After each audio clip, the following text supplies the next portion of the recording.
present Peter Cook as Paul Temple and Marjorie Westbury as Steve in Paul Temple and the Lawrence Affair, a serial by Francis Durbridge.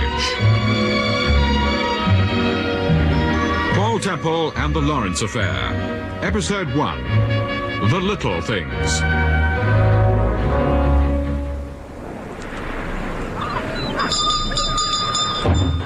Good morning. Oh, good morning, Mrs. Temple. I didn't recognize you at first. I expect it's the scarf. My word, it's windy this morning. Have you been for a walk? Yes, I've been down to the quay, almost as far as the lighthouse. Oh, you must have felt energetic. Yes. I'd like a packet of postcards, please, Mary, and some envelopes. Yes, certainly. I saw your brother Bob down at the quay. He's taking us out in the bay this afternoon. Oh, good. Bob will be pleased. He's been wanting to meet Mr. Temple ever since you've been down here. He's quite a salesman, that brother of yours. Oh, Bob's no fool. The hotel told me to make arrangements with an old boy named Salty something or other. Your brother... Oh, Salty West. Oh, it's a good job you didn't. He's a dear old soul, but he's never sober. That's exactly what your brother said. You'll be all right with Bob, Mrs. Temple. He's got a very nice boat. He'll look after you. It should be very pleasant this afternoon if the wind drops. Does the wind ever drop in Downburgh? Occasionally. Then it rains. Well, it's a heavenly spot anyway. I adore the harbour. Oh, it's all right out of season, but don't come here in August.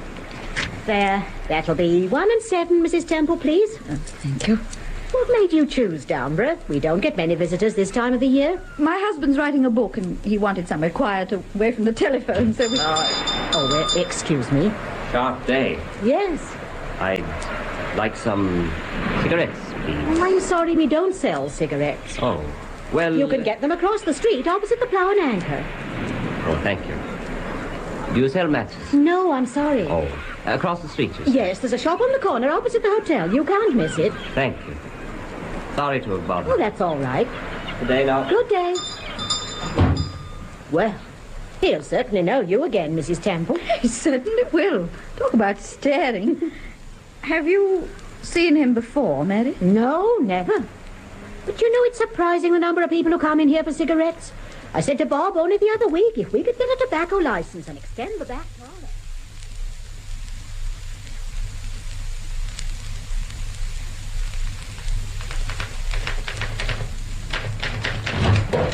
Hello, darling. Oh, hello, Steve. You're back early. I thought you were going for a walk. I've been for a walk ages ago. Do you know what time it is? No. It's 1:45. What? By Timothy, so it is. Have you had a good morning? Wonderful. I've done over 2,000 words. 2,000 words. Clifton Webb wrote 20,000 in one night. 20,000? Yes. Impossible. But you saw him, darling. 3 coins in a pound. Oh, that was CinemaScope. It doesn't count. Right, come on, let's go down and have some lunch. Paul? Hmm? You remember the other day, I think it was Thursday, I went for a walk and I noticed a man sitting on the bench at the top of the cliff, the place they call Fisherman's View. Hmm? I saw him again this morning. Well? I was buying some postcards and he came into the shop. Well? I still think I was right the other day. I know you think it's just my imagination. I don't think it was just imagination. You said he was watching you. Well, he probably was. Why not? Yes, but I'm sure that's why he came into the shop this morning. What do you mean? He wanted to have another look at me. Ah. What was he like? Oh, he's about your height. Dark. Wore glasses, those rimless ones. What do you call them? Bifocal? Yes. How old? Oh, 40, 45. Had he an accent? Yes, he had. What kind?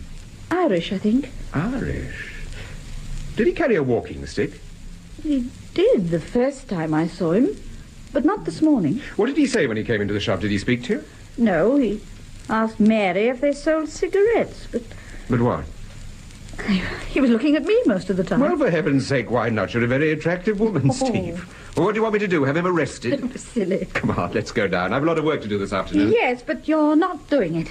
What do you mean I'm not doing it? You're taking the afternoon off. Oh. You've had your nose glued to that typewriter ever since we came down here. You're beginning to look like a piece of carton paper. Darling, I've got another chapter to write, and if I don't start it this afternoon... You'll start it tomorrow morning. Well, we'll see. Yes, we'll see.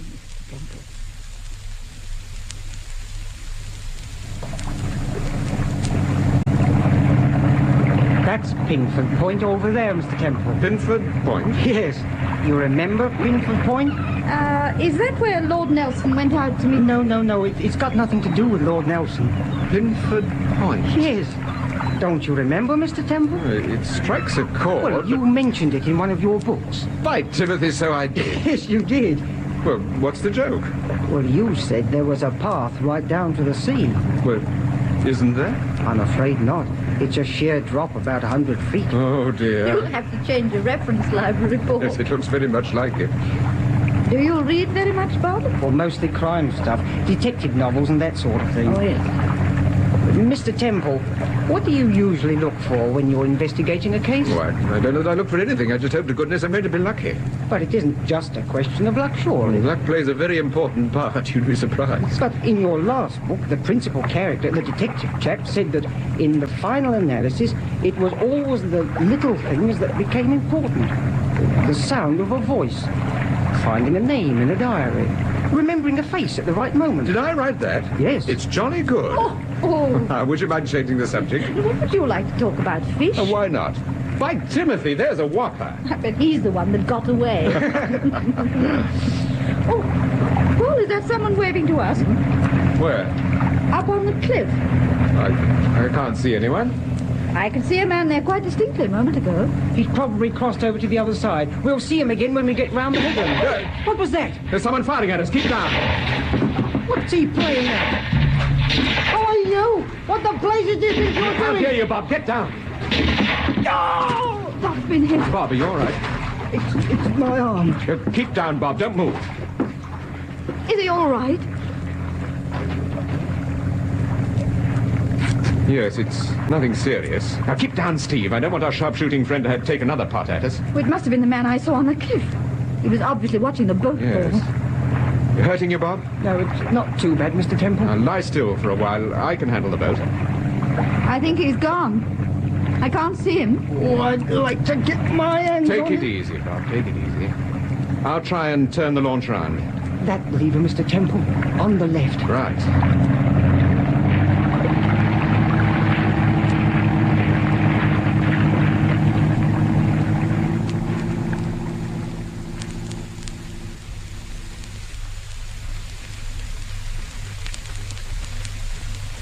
Well, now, Mr. Temple, this mysterious stranger your wife was telling us about, the gentleman with the Irish accent. Yes? But do you think he's the man who fired at you? My dear Inspector, your guess is as good as mine. My wife was the only person who saw the man on the cliff. She's already told you that she couldn't identify him. Yes.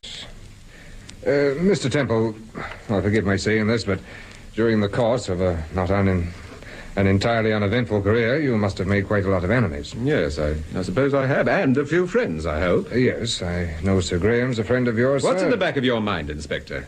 Mr. Temple, have you any idea who fired those shots? No, I haven't. If I had, I should tell you. I hope you would, sir. How long are you staying in Downburgh? Oh, another 4 or 5 days, perhaps a week. It's rather a curious time of the year to come down here, sir. I wanted to be quiet, away from the telephone. I'm writing a book. I see.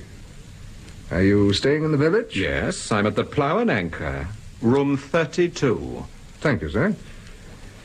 Well, if anything develops, I'll let you know. Thank you, Inspector. I'll do the same for you.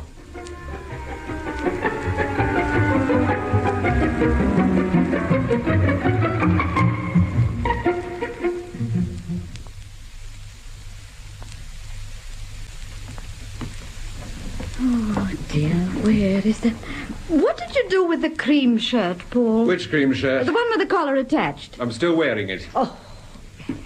By Timothy, just look at that suitcase. You'll never get that dressing gown in. Oh, yes, I will. You'll leave it to me.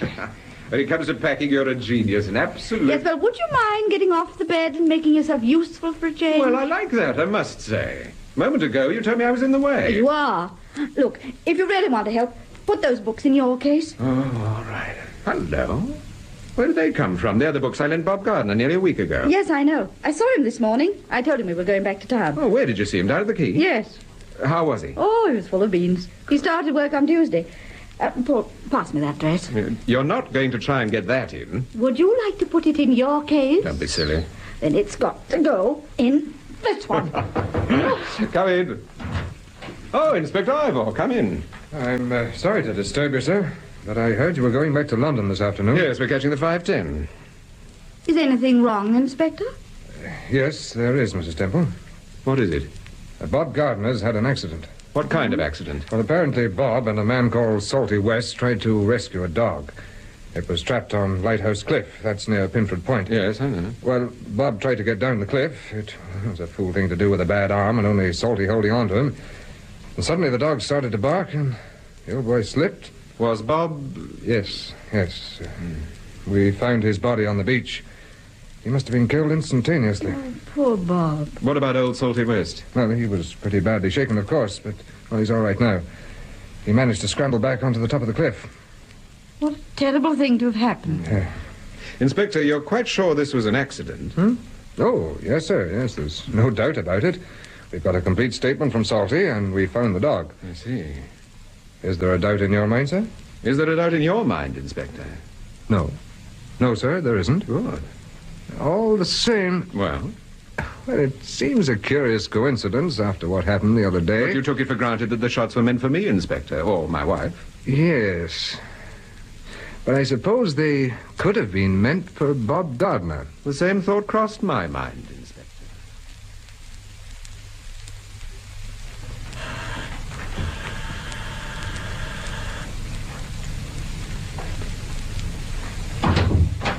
Hello, Mrs. Temple. Welcome home. Thank you, Charlie. Here you are, Charlie. Take that suitcase. Yes, sir. No, the heavy one. Oh, I beg pardon, sir.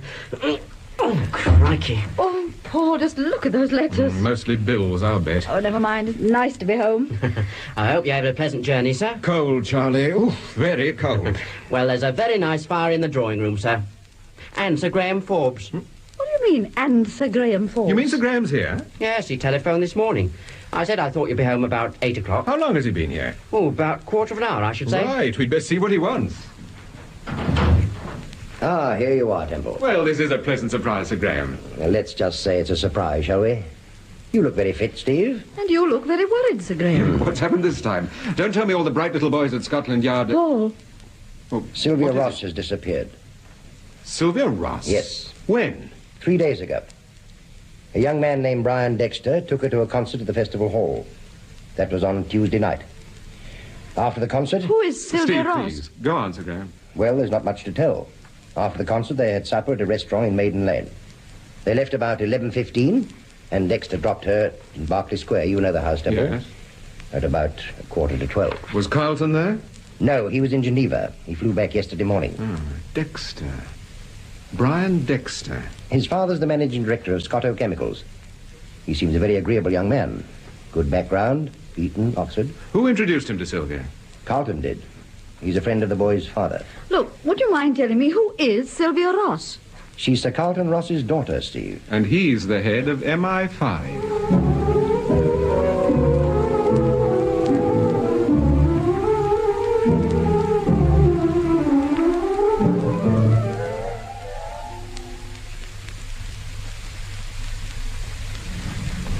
I'm awfully sorry to have kept you waiting, sir. No, that's all right, Dexter.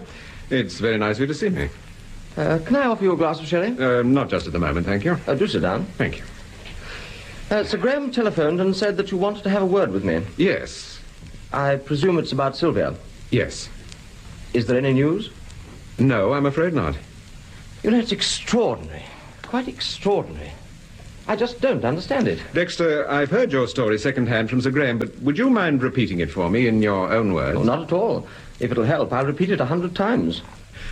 When did you first meet Sylvia Ross? Well, I went to Switzerland for the winter sports, and Sylvia and her parents happened to be staying in the same hotel. I see. Go on. Where do you want me to go on from, exactly? Did you see a great deal of each other? I saw her perhaps 3 times in the last year. Once at a garden fete, once at the theatre, and, well, of course, last Tuesday night. What happened last Tuesday? Well, she telephoned me about 4:30 and asked me if I'd care to go to a concert with her, so I picked her up about 7 o'clock. We left the festival hall at 10:30, had supper at Short's. In Maiden Lane? Yes. And got back to Berkeley Square about 11:40. I understand you took a taxi from Maiden Lane. Yes, I'd been having trouble with my car, so I left it in the Strand and took Sylvia home in a taxi, which then took me back to where my car was parked. I didn't even get out of the taxi. In Berkeley Square, I mean. Why was that?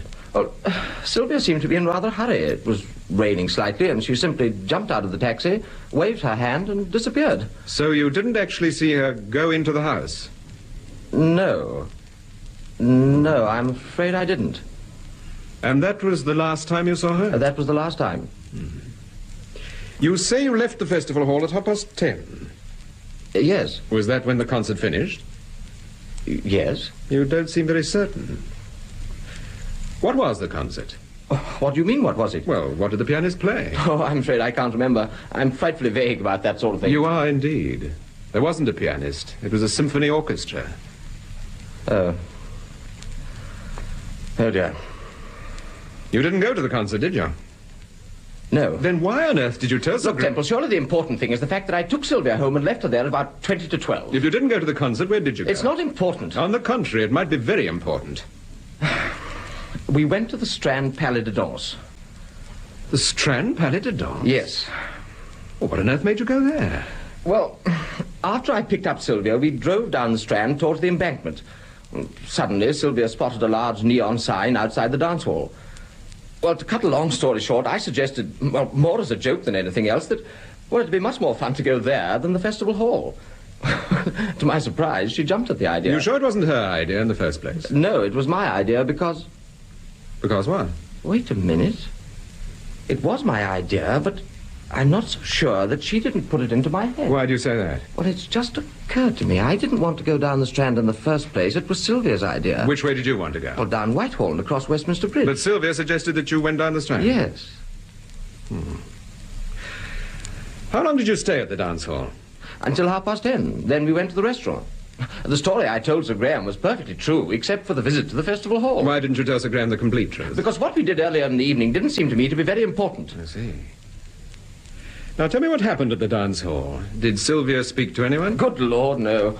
We sat in the corner most of the night drinking lemonade and laughing our heads off. What were you laughing at? A character called Johnny Tico.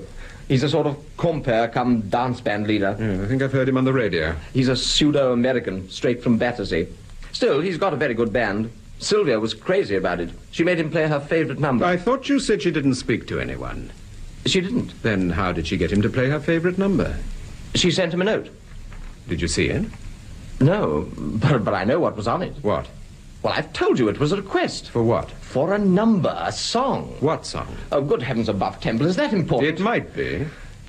Well, the number was called Goodbye, My Baby Doll. It doesn't sound very important, does it? Dexter, have you any idea what's happened to Sylvia Ross? Not the slightest. Were you surprised when you heard that she disappeared? Yes. But you're not unduly perturbed?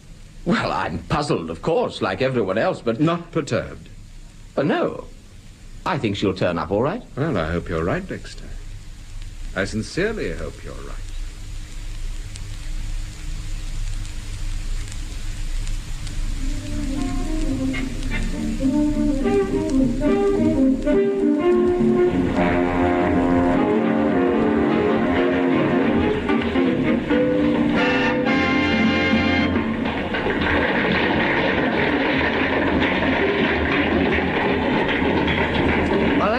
Folks, rest a while, boys and girls, rest a while.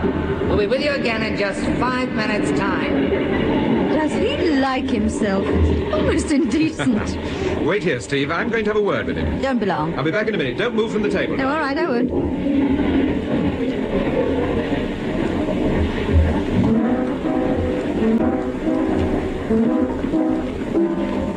My name's Temple. I'd like to have a word with you. Go ahead, Mac. This is private. Is there a dressing room somewhere? Go ahead, I'm listening. I'm listening. Linda, we'll start with the new arrangement of night and day. Yes, Johnny. And get the thing straight this time. It was all boxed up last night. Yes, Johnny. Tico, I said I wanted to have a word with you. Sure, I'm listening, Mac. I'm listening. On Tuesday night, a girl sent you a note asking you to play a certain number. Well? Do you remember that note? Are you kidding? I get 50 notes every night. You haven't had 50 tonight. I've been here an hour, and you haven't had one. What is this? I've told you. A girl sent you a note. Yeah, I know that. What about it? Do you remember the note? Maybe. Do you remember what the girl looked like? Mac, I see hundreds of girls. Every afternoon, every night, I see hundreds of them. Why should I remember that particular girl? Because she sent you a note. Okay. She sent me a note. So what? Tico, this is important. Do you remember that girl? Do you remember what she looked like? Yeah, I remember. She had a blue dress and a little gray hat, and she wore a mink jacket. She was with a guy in a tuxedo. Nice-looking guy. Would you recognize him again? Sure, I'd recognize him. His name's Dexter, Brian Dexter. How do you know? I saw a picture of him in one of the glossy magazines. Anything else? Was that the first time you'd seen the girl? Yeah. She hadn't been here before? I'd never seen her before. Right. Oh, thank you, Mr. Teaker. Oh, what was the number? A number? The song she asked for. It was Goodbye, my baby doll. Satisfied? Yes, I'm satisfied. Swell. Anytime, Mac. Anytime.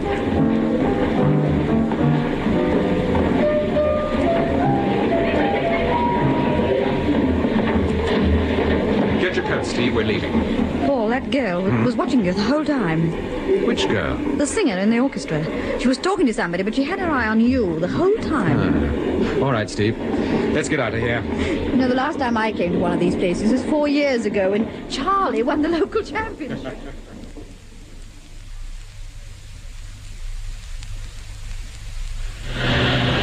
Oh, dear, it's raining. Would you like a taxi, sir? Oh, do you think you can find us one? I'll try, sir. Oh, thanks. Mr. Temple. Oh, that's the girl I was telling you about. The singer. Mr. Temple. Mr. Temple, could I have a word with you? Yes, of course. I'm Linda Tico, Johnny's wife. Well, I overheard part of your conversation and, well, Johnny didn't tell you the truth. Didn't he, Mrs. Tico? No. You see, that girl, the one you questioned him about... Yes? I saw the note she gave him. Well? It wasn't what you thought. It wasn't a request at all. What was it? Look, Mr. Temple, if I tell you about the note, you won't question Johnny about it, will you? Don't worry, Mrs. Tico. I shan't even mention it to your husband. Well, I saw the girl give him the note, and I knew by the way he looked at it that there was something different about it. He read it and put it in his waistcoat pocket. Even that made me suspicious. Why? Well, usually when he gets a written request, he puts on quite an act, holding up the paper and whispering into the microphone. Go on. Later that night, while he was changing, I looked at the note. Well?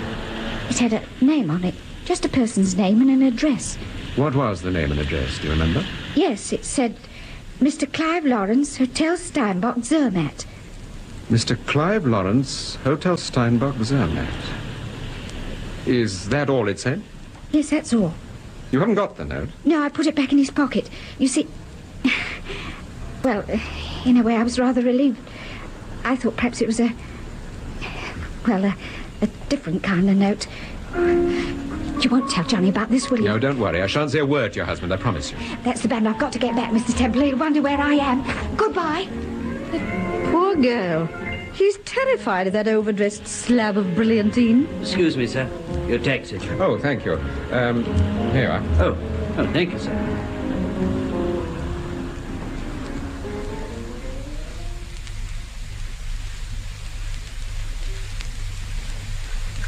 You're very interested in the paper this morning. I'm just looking to see if there's anything about Sylvia Ross. Is there? No. Either the press haven't got onto it yet, or they're deliberately playing it down. Would you like some more coffee? No, thanks, darling.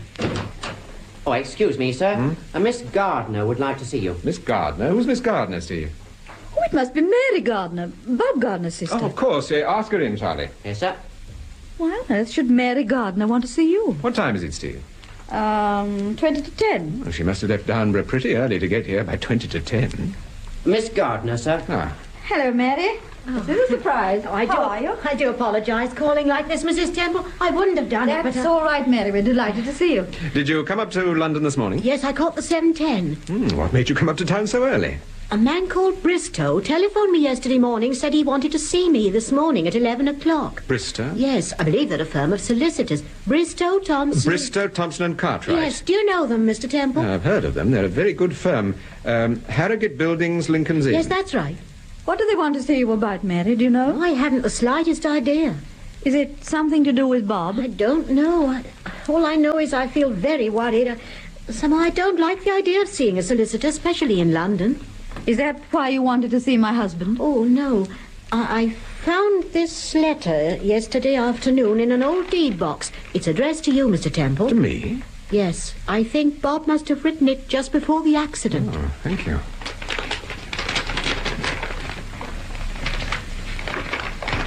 What does it say? Dear Mr. Temple, I wonder if you remember our conversation about the little things that later become so important. I have a feeling that this name and address is going to be one of those little things. What name and address? Mr. Clive Lawrence, Hotel Steinbock, Zermatt.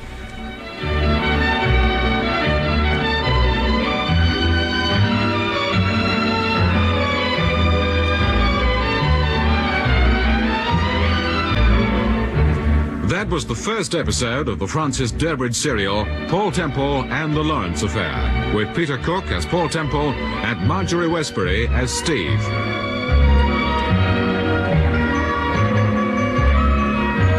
Listen to the next episode of Martin C. Webster's production of Paul Temple and the Lawrence Affair, Salty West.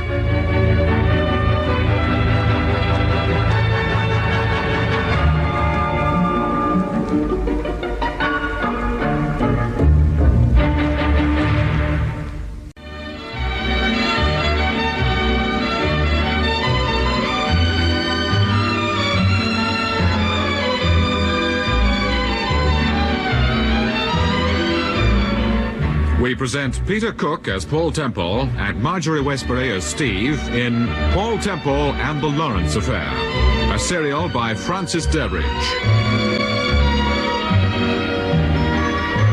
Paul Temple and the Lawrence Affair, Episode 2, Salty West. What made you come up to town so early, Mary? A man called Bristow telephoned yesterday morning, said he wanted to see me. He asked me if I could see him this morning at 11 o'clock. Bristow? Yes.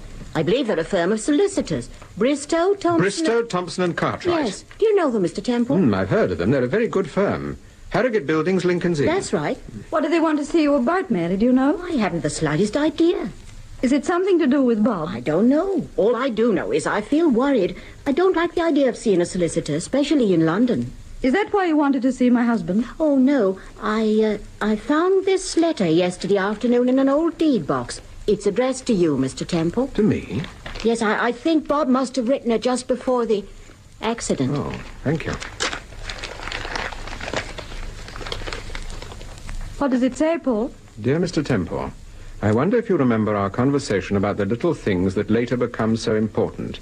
I have a feeling that this name and address is going to be one of those little things. What name and address? Mr. Clive Lawrence, Hotel Steinbock, Zermatt. But, Paul, that's the name and address. Steve, please, just a moment. Mary, have you heard this name Clive Lawrence before? Why, no. Your brother never mentioned it? No, never, Mr. Temple. What about the address, Hotel Steinbock, Zermatt? I never heard of Hotel Steinbock or Mr. Lawrence or even Zermatt, for that matter.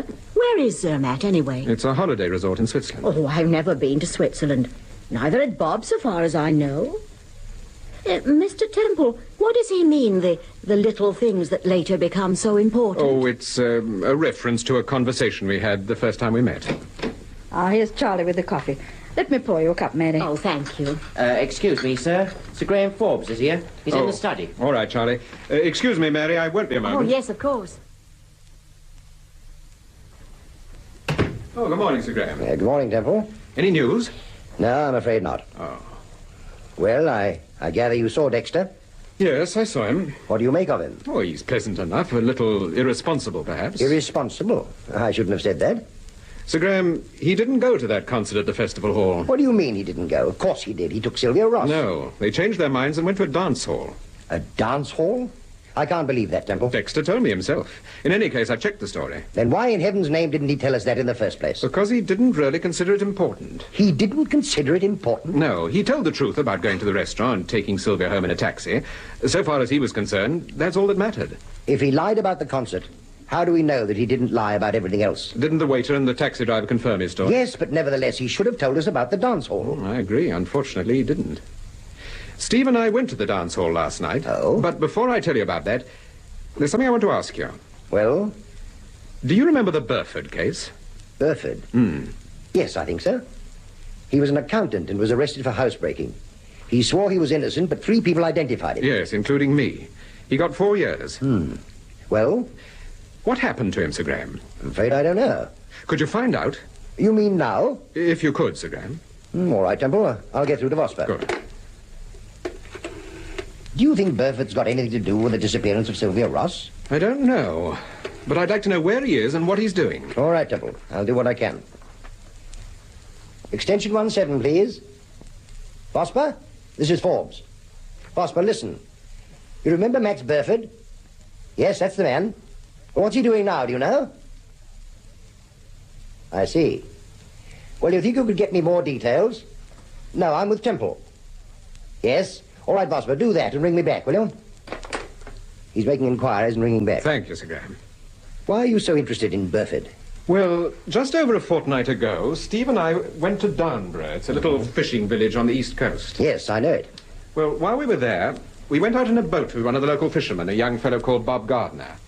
It was quite a pleasant trip until someone decided to use the boat for target practice. Gardner was hit. Fortunately, it wasn't serious. However, a week later, Gardner had an accident and was killed. Did anyone witness the accident? Yes, one of the locals, an old boy called Salty West. Were you able to talk to him? No, I didn't, but I gather from what he told Inspector Ivor that there was no doubt about it being an accident. Go on, Temple. Well, as you know, when we arrived in town, you told us about the disappearance of Sylvia Ross. And at your suggestion, I questioned Brian Dexter, who's a friend of Sylvia's. Yes?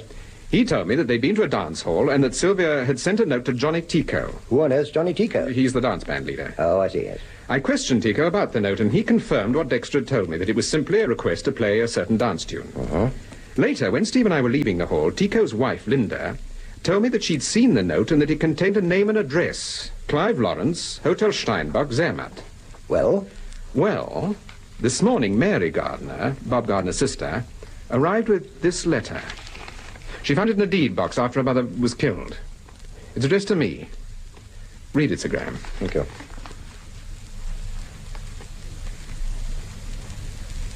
But this letter mentions the same name, Clive Lawrence, and the same address. Yes. I see. In other words, the death of Bob Gardner, in some way or other, might be connected with the disappearance of Sylvia Ross. It looks very much like it. But how does Max Burford fit into all this? I'm not sure that he does, but while we were staying at Downburgh, Steve suddenly had the feeling that she's being watched. She gave me a description of the man. And it reminded you of Max Burford, Yes, it did. Excuse me. Hello? Yes? Oh, hold on, will you? It's Vosper. Thank you. Hello, Vosper? Yes? Yes, I see. You're sure about that? Yes, all right, Vosper. Thank you for ringing. Apparently, Max Burford's living at Bray, near Maidenhead, and running a boat-building firm called Harper Brothers. Thank you, Sir Graham. Clive Lawrence, Hotel Steinbach. You know, Temple, I think MI5 ought to see this letter. All right, Sir Graham. I'll let you have it back sometime tomorrow.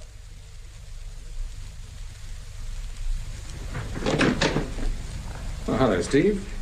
Where's Mary Gardner? She's just left. But her appointment wasn't till 11 o'clock. Yes, I know. The poor dear was terrified she'd be late.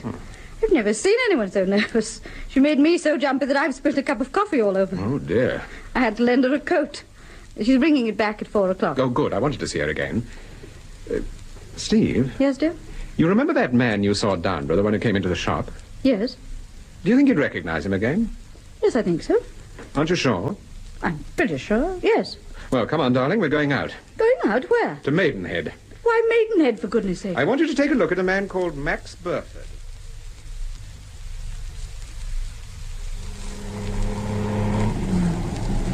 When did you last see this man, Burford? About 8 years ago. He was arrested for housebreaking, and I was a witness. And you think it was Burford that I saw at Downburgh? Well, your description certainly reminded me of him.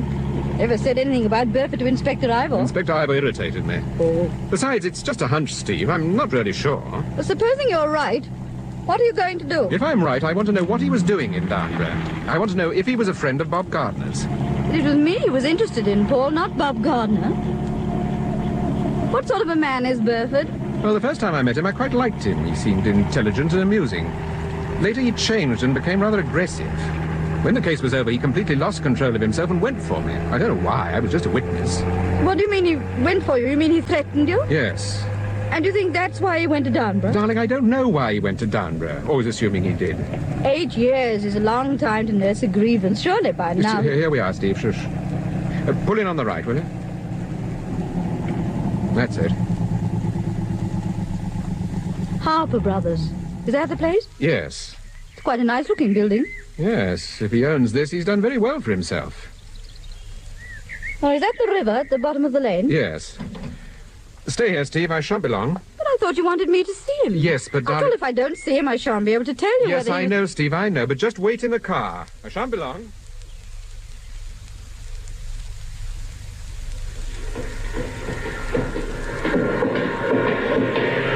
Excuse me. I'm looking for Mr. Burford. You'll find him in the drawing office, sir. Where is that? Through the paint shop, first door on your left.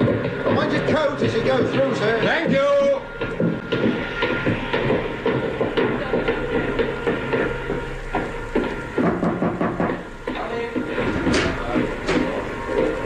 Yes. I'll be with you in just a minute. Thank you. All right, Bert. Change the gauge and have a word with Morgan about the veneer. I don't stand any nonsense. You know Morgan. Right, Bert? I leave it with you. Sorry about that. Now, what can I do for you? I hope you can give me some information. Information? What kind of... I've seen you before somewhere. Yes, we met about 8 years ago. 8 years? Your Temple. Didn't you recognize me, Burford? No. No, my eyesight's pretty bad these days. What is it? What do you want? I told you I want some information. Look, Temple, if you come down here to poke your nose into my affairs, I can tell you I'm right not now... interested in you or your affairs, Burford, providing, of course, you're not interested in me or mine. What do you mean by that? Well, 8 years ago, you threatened to kill me. Look, 8 years ago, I was a fool. I made a mistake and I paid for it, didn't I? So far as I'm concerned, that's dead and buried. I hope you mean that. Why shouldn't I mean it? Look, Temple, I've made no bones about the past. There isn't a man in this workshop who doesn't know who I am and what I am. I've built up a first-class business during the past 3 years, and I've built it up by working hard and being strictly honest. Now, I don't know why you came here this morning, but if you're out to make trouble for me, I warn you... I'm not out to make trouble for anyone. Now, take the chip off your shoulder, Burford, and relax. Now, to start with, I went into that witness box 8 years ago because I'd no alternative. There was nothing personal about it. I've told you I'm no longer interested in what happened 8 years ago. All right, all right. Tell me what happened a week ago. A week ago? Yes, in Downburgh. Downburgh? Yes. I've never been to Downburgh. You were there a week ago. Unless I'm mistaken, my wife saw you there. You are mistaken, Temple. And so's your wife. All right, Burford. You don't believe me, do you? It's a pity you didn't bring your wife down here. We could have had another identity parade. My wife's outside in the car. All right. Let's have a word with Mrs. Temple.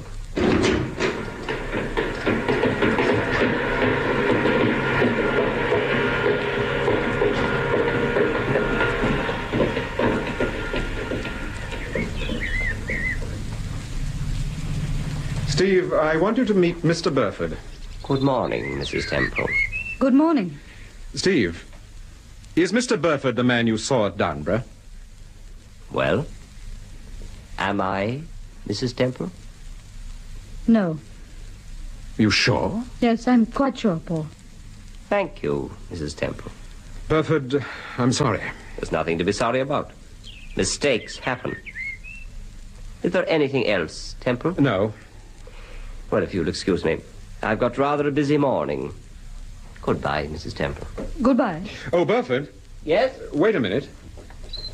What is it? Look, don't get any silly ideas. About this morning, I mean. I was simply making a routine inquiry and... Well, what I'm trying to say is, forget this morning. Don't let it worry you. I won't. I've other worries, Temple. Goodbye. Goodbye, Burford. Good luck. Thank you. Well, I don't think much of your hunches. What do you mean you don't think much of them? Move over, Steve. I'll drive. No, it's all right. I'll drive. Steve, move over. Now. It's no good being irritable. I'm not irritable. I'm not the least irritable. Get in. And I will drive. Oh, all right. Well, Where do we go from here? We'd better have some lunch. There's a hotel just round the corner. Yes, all right. Steve, you're sure it wasn't Burford you saw at Downburgh? I'm positive, darling. He looked very much like Burford. He had the same rather peculiar way of looking at you and the same accent, but it wasn't Burford. You're sure? Yes, I'm sure.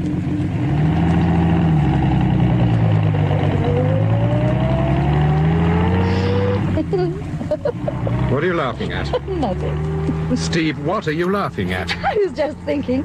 I rather enjoyed this morning. It isn't often you make mistakes, is it, dear? Lunch.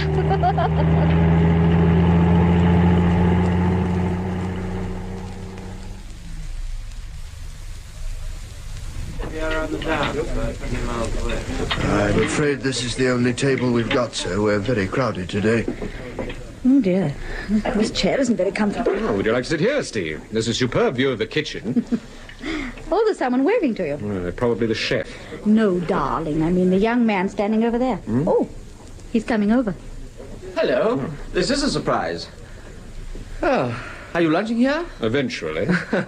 Oh, I beg your pardon. I don't think you know my wife, Brian Dexter. How do you do? How do you do? Oh, what are you doing in this part of the world, Dexter? Oh, I'm frequently down here. Really? Yes, I'm interested in a publishing firm at Henley. I see. I suppose there isn't any news. About Sylvia, I mean. No, I'm afraid not. Inspector Vosper phoned me this morning. My word, he was angry. I suppose you told him about the dance hall. I told Sir Graham. I had to. Yes, of course. You know, I didn't take this thing very seriously at first. It seemed to me that Sylvia had simply tootled off somewhere and was probably staying with some aunt or other. And now I'm not so sure. Why aren't you so sure, Mr. Dexter? Well, the police are making such a fuss. They've questioned me twice, and this morning I heard they've been making inquiries about me from a chap I was up at Oxford with. Well, I mean, they don't go to those lengths unless they're pretty worried. They're pretty worried, Dexter. Well, let's hope there's some news fairly soon. Goodbye, Mrs. Temple. Goodbye. Oh, Dexter? Yes? When I saw you last night, I think you told me that you first met Sylvia in Switzerland. That's right, at the Winter Sports. Where were you staying? St. Moritz? Oh, no, that's not my cup of tea at all. I was at Zermatt. And Sir Carlton and Lady Ross were at the same hotel? That's right. I told you, that's how I met Sylvia. It was funny, really. I never dreamt her father was the head of MI5. One night I made a complete ass of myself. Talked about our incompetent Secret Service. Oh. The old boy must have been highly amused. Yes, indeed. What was the name of the hotel? Do you remember? Where we were staying, you mean? Yes, it was the Steinbock. Why do you ask? I wondered, that's all. Oh. Well, goodbye, Mrs. Temple. I hope we shall meet again. I hope so, too. Goodbye, Dexter. Goodbye. There's an extraordinary coincidence. What is? Well, the fact that he met Sylvia Ross at Zermatt and they were both staying at the Steinbock. Yes. It's also quite a coincidence that we should find Dexter within half a mile of Max Burford. Yes. Steve, I know I've asked you this before. You're quite sure about Burford, aren't you? I'm quite sure, Paul. He wasn't the man I saw at Downburgh. The man looked like him. He's very much like him, but it wasn't Burford. All right, Steve. In future, leave the hunches to me, dear. Well, some of your hunches aren't so hot. Why, I remember once... Excuse me, sir. Is that your car outside? YEV 916? Yes. Oh, I wonder if you'd mind moving it, sir. The gentleman you were talking to won't be able to get his car out. He's hemmed in. Yes. It's all right, Paul. I'll do it. I've got the key. You order the lunch. Nothing to start with for me, dear. Would you like the wine list, sir? I should prefer the menu.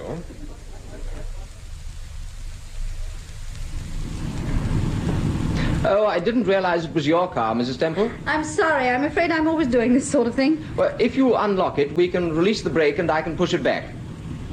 I beg your pardon? I said, if you unlock it, we can release the brake and push it back. Oh, no, it's quite all right. I'd better move it in case someone else wants to park here. Oh, all right. I'll move forward a bit. Thank you.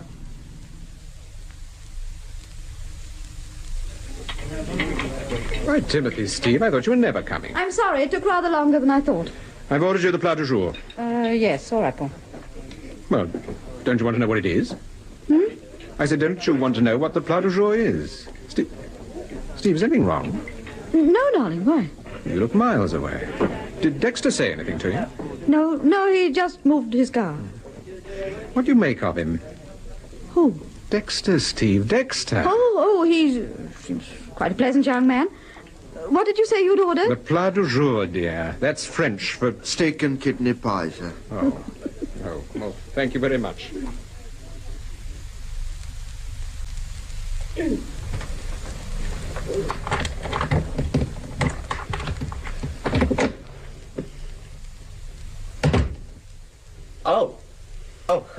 Hello. I didn't expect you back this early, sir. We rang the bell, Charlie. Did you, sir? Yes. Any messages, Charlie? Yes, a Miss Gardner telephoned about 10 minutes ago. She said she wouldn't be able to see you this afternoon, Mrs. Temple, because she's catching an early train. An early train? Is that all she said? Yes. All right, Charlie. There's nothing else? No letters, no telegrams or anything? No. Oh. Would you like some tea, Mrs. Temple? Yes. Yes, I think we would. We'll have it in the drawing room. Are you expecting a telegram, Steve? Me? Yes, you. No. No, of course not. You know, it's a curious thing, but all the way back from Maidenhead, you've acted like someone... What's that, the front door bell? Well, if it was, Charlie can answer it. It's the front door, Charlie. Now, what is this? What's come over you, Steve? What do you mean, dear? You know perfectly well what I mean. All the way back from Maidenhead, you behaved Now, as... Paul, you are sulking. You've been sulking the whole afternoon. I haven't been doing anything of the sort. You're annoyed because you made a mistake about Burford. It's a perfectly natural mistake. Look, Steve, I am not annoyed because I made a mistake. What is it, Charlie? Oh, excuse me, sir. There's a telegram for you. Oh, I'll take it, Charlie. It's all right, Steve. It's for me. I'll take it. There's no reply, Charlie. Right, thank you, sir. May I see it, Paul? What on earth does this mean? I don't know, darling. I haven't seen it. It's from Inspector Ivor at Downburgh. He says, thanks for telegram... I didn't send him a telegram. Go on, finish it. Thanks for telegram. Stop. Salty West left here 2 days ago. Stop. Regards, Ivor. Then I was right. I knew jolly well I was right. Steve, what is this? Paul, listen. You know when I moved the car so that Dexter could get out of the car park? Yes, yes. Well, there was a car next to his, a huge Rolls, and sitting in the front seat by himself was a spruce, clean-shaven, smartly dressed little man. Well? Well, I was under the impression that I'd seen him before somewhere. So what? While Dexter had his back turned, the little man caught me looking at him, and he winked. He winked? Yes.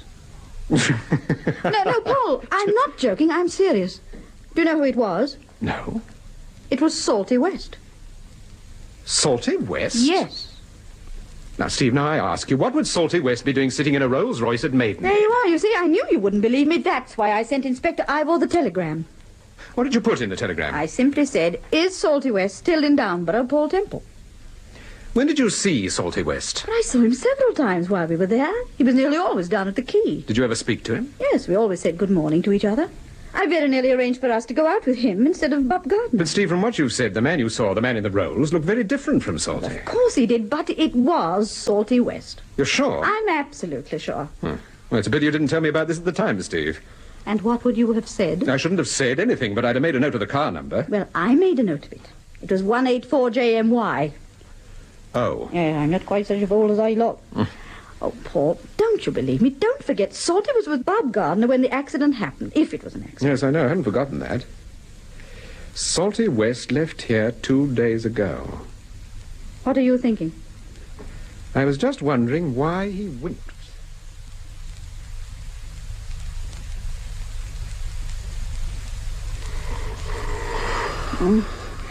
Paul? Paul? Telephone. What? The telephone. Oh, hello. What? Yes, speaking. I'm sorry, I can't hear you. Speak louder. Yeah, that's better. Who is it? Yes, I'm listening. Tonight? Well, isn't it rather late? Well, you may not think so, but I do. Can't you tell me over the phone? Oh, I see. All right, Tico, give me the address. I've got a pencil. Yes. What? 16 Barrington Mews. Yes, I know it. It's in Kensington. All right, Tico, in about an hour. That was Johnny Tico. He wants to see me. Tonight? Yes. But why on earth tonight? He says it's urgent. Apparently it's about Sylvia Ross. But it's 2:15. Well, that doesn't mean anything to characters like Johnny Tico. I doubt whether he ever gets to bed much before 4. Paul, do you think he's found out? Found out? Well, what about? About his wife. Do you think he knows that she spoke to us last night? It's possible. What did he say, exactly? He simply said, I've got to see you, Mr. Temple. I want to talk to you about Sylvia Ross. Paul, why don't you ring Sir Graham? Oh, it's very late, Steve. Oh, please, go on, darling. Oh, all right.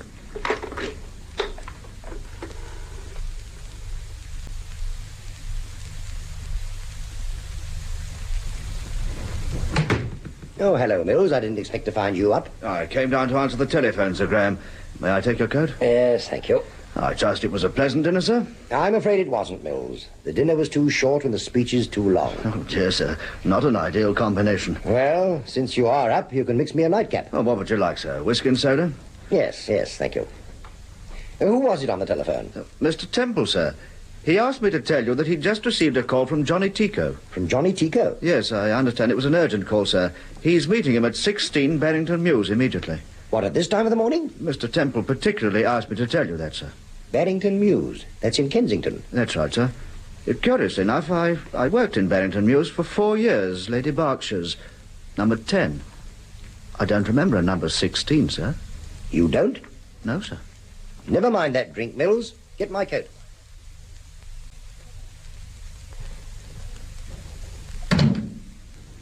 Yes, this is Barrington Mews.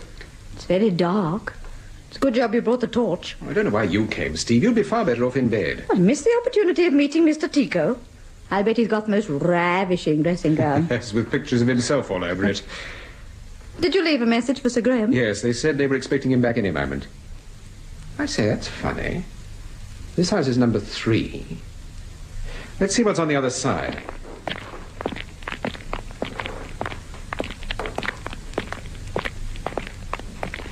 This is number 9. And that's 8 on the other side. There isn't a 16. Oh, it's always the same in a mews. You can never find the number you want. You'll probably find 16 sandwiched between number 4 and number... Temple! Mr. Temple! Who's that? Oh, Mr. Temple, where are you? It's Mary Gardner. Oh, you've put the torch out. She can't see us. Quickly, Steve. I think she's over there. Mr. Temple! Mr. Temple!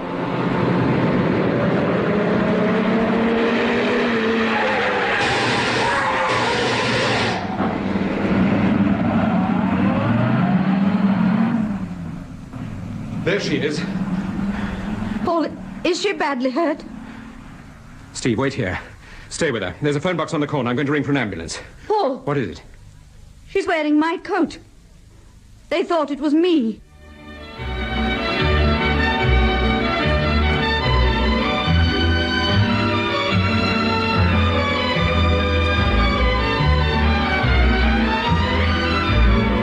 That was the second episode of the Francis Durbridge serial, Paul Temple and the Lawrence Affair, with Peter Cook as Paul Temple and Marjorie Westbury as Steve.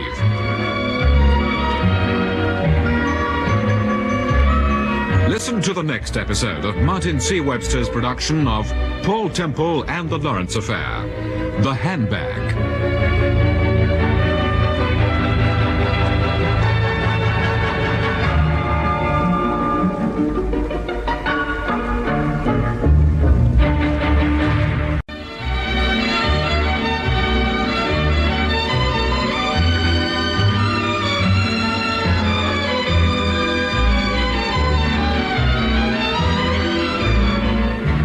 We present Peter Cook as Paul Temple and Marjorie Westbury as Steve in Paul Temple and the Lawrence Affair, a serial by Francis Durbridge. Paul Temple and the Lawrence Affair, Episode 3, The Handbag.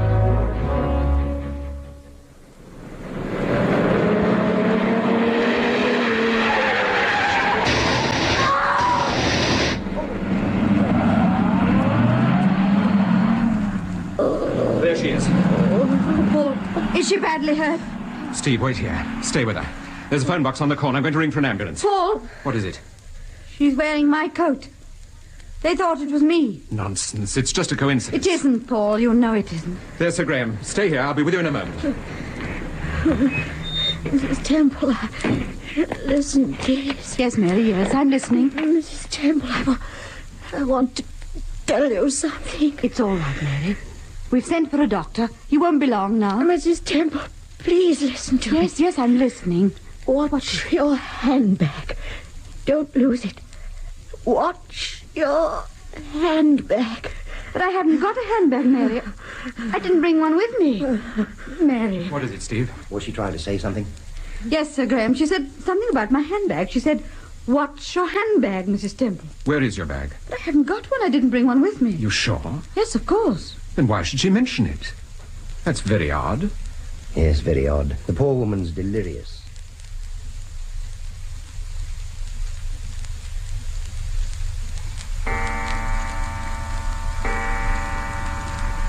Well, would anyone like a drink or something? Sir Graham? No, not for me, thank you, Steve. I make it 10 to 5. Is that clock fast? Yes, it is.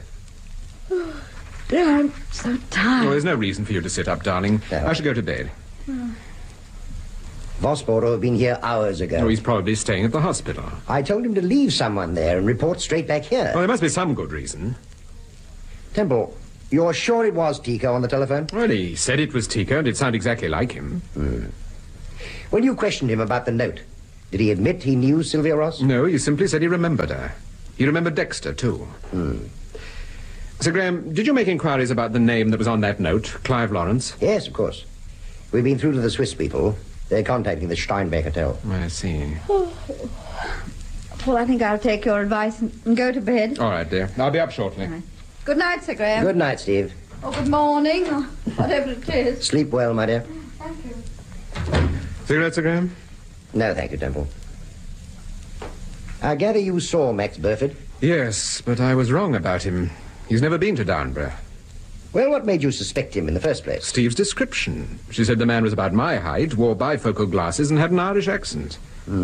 That certainly sounds like Burford. That's what I thought, but I was wrong. Oh, by the by, Sir Graham, I've got a car registration number here. Do you think you could get one of your people to check it for me? Yes, of course. It's 184JMY. 184JMY. Yes, it's a Rolls. I'd like to know who the car belongs to. Is it urgent? Well, I'd like to know as soon as possible. It isn't the car that drove past the Mews, the one that Mary Gardner... No. It was parked outside a hotel at Maidenhead. There was someone in the car, and Steve thought it was someone she'd seen at Downburgh, an old boy called Salty West. Salty West? Yes, apparently... Inspector Vosper's here, sir. Oh, come in, Vosper. All right, Charlie, get off to bed now. Thank you, sir. I'm sorry to be so long, Sir Graham. I doesn't leave the hospital until 3 o'clock. How is Miss Gardner? Not too good, I'm afraid. She was still unconscious when I left. If you left the hospital at 3, where on earth have you been, Vosper? It's nearly 5 o'clock now. I've been having a talk with Johnny Tico. Where did you find Tico? Well, I finally ran into Earth at a rehearsal room in Baker Street. What, at this hour of the morning? Those boys never go to sleep, sir. The night watchman at the Palais told me about the rehearsal room. I arrived there at about 3:45, and the first person I saw was a dark, rather good-looking girl.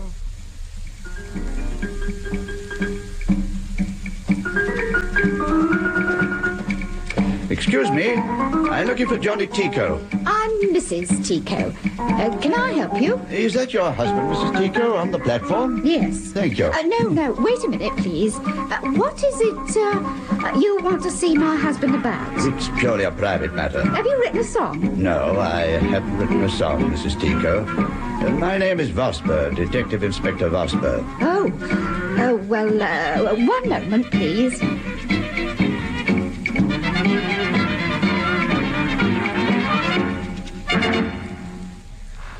Okay, break. Break for 5 minutes and keep conscious. Johnny. What is it, Linda? There's someone wants to see you. What do you mean, someone to see me? It's a police inspector. Oh, where is he? Why doesn't someone put some lights on in this place? Mr. Tico? Yeah? I'm Detective Inspector Vosper. Oh, there you are. You must be the original Invisible Man. Well, what can I do for you? You seem to be a glutton for work. Sure. You usually rehearse all night? Well, we have an early morning broadcast, we do. What is it you want, Inspector? Take it easy, Linda. Let the guy get round to it. He's doing a nice build-up. I wanted to ask you a question. Well, go ahead. Why didn't you keep your appointment to Mr. Temple? What appointment? The one you made by telephone. What is this? Do you know what he's talking about, Linda? No, I don't. You telephoned Mr. Temple and said you had something to tell him about a girl called Sylvia Ross. You arranged to meet him in a house in Kensington. I did? Yes. Who told you that? Mr. Temple did.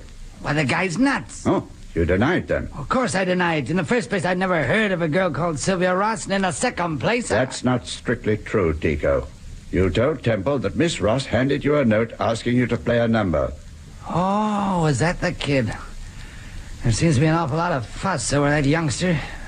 Who is she, anyway? What's happened to her? We don't know what's happened to her. You mean She's disappeared? Yes, Mrs. Tico, she's disappeared. So what? Kids disappear every day. They get tired of the old man or the old woman or the boyfriend. Wait a minute, Johnny. You say Mr. Temple told you that my husband phoned him? Your husband telephoned him and said he had some information about Sylvia Ross. He asked Mr. Temple to meet him at 16 Barrington Mews. Temple kept the appointment, but... But I didn't. Exactly. You bet I didn't. I knew nothing about it. For the simple reason that I didn't phone Mr. Temple or anyone else. Temple says you did. Okay, it's his word against mine. What time was this phone call made, Inspector? About 1:45. Where were you at 1:45, Mr. Tico? Well, I wasn't playing canasta. Johnny. I was in a taxi traveling to this crummy joint. Was anyone with you? Sure. There were 5 of us, not counting Linda. Where did you pick the taxi up? I didn't pick it up. It picked me up at the Pally. Inspector, what happened at Barrington Mews? While Mr. Temple was looking for number 16, a woman called Mary Gardner turned up. Mary Gardner? Oh, you've heard of Mary Gardner? No, I just wondered what Who is she anyway? She's a woman Mr. and Mrs. Temple met while they were staying at Downburgh. Well, what was she doing at Barrington Mews? Your guess is as good as mine, Mrs. Tico. But didn't she tell you, or Mr. Temple, what she was doing there? Unfortunately, she didn't have an opportunity. She was shot. Shot? Yes. You mean someone deliberately... Oh, how dreadful. But what happened, Inspector? Johnny, when are we going to start again? Is this a rehearsal or a vacation? I'll be with you in a moment, Ed. Go on, Inspector. What happened to Mary Gardner? Well, the car came round the corner just as she entered the mews. Someone fired from the car and Miss Gardner was hit. Was she killed?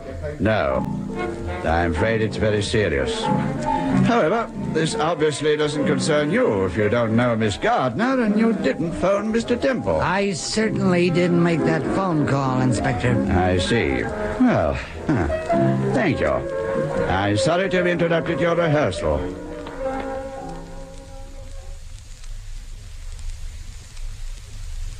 Well, your experience of Mrs. Tico seems to have been a very different one from mine, Inspector. How do you mean? Well, the night I saw her, she seemed scared to death of her husband. Yes, I can understand anyone thinking that. But that's not what you think. No. I think Tico talks loud and acts loud. She's the brains of the outfit. Well, you may be right, Inspector. But what about Tico himself? Do you think he was telling the truth? Not about Mary Gardner. It's obvious they both knew her. On the other hand, I do think he was telling the truth about the phone call. I'm inclined to agree with you, Inspector. Well, if Tico didn't phone you, Temple, who did? No, excuse me. Hello? Mr. Temple? Yes? This is Sergeant Bell, sir. I'm speaking from St. Catherine's Hospital. Oh, yes, Sergeant. Would you deliver a message to Inspector Vosper, sir? Yes, certainly. I'm afraid it's bad news, sir. Miss Gardner died 10 minutes ago. Oh. Oh, thank you, Sergeant. I'll tell the Inspector. Very good, sir. Did she regain consciousness? Only for a few moments, sir. She said something, but I'm afraid it didn't make sense. What did she say, Sergeant? It was something about Mrs. Temple's handbag, sir.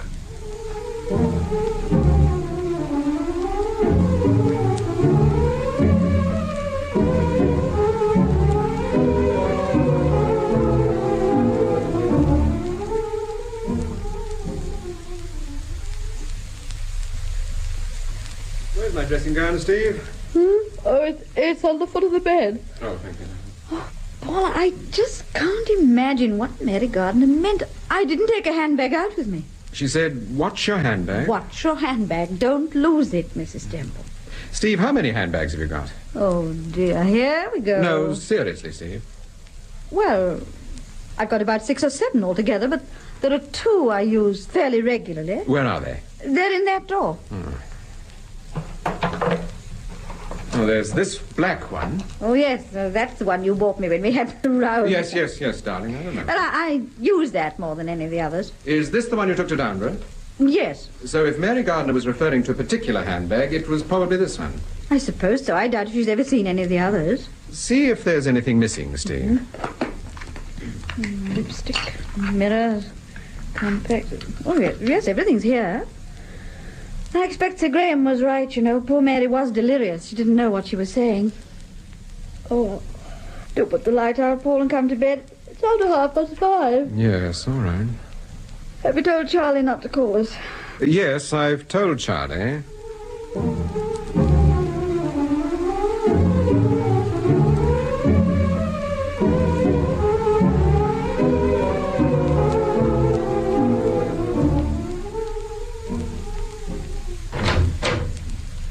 brought you some more toast, sir. Oh, thank you, Charlie.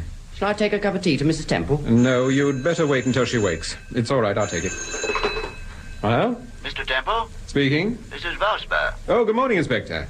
What can I do for you? I understand, Mr. Graham, you're interested in registration number 184JMY. Yes, that's right.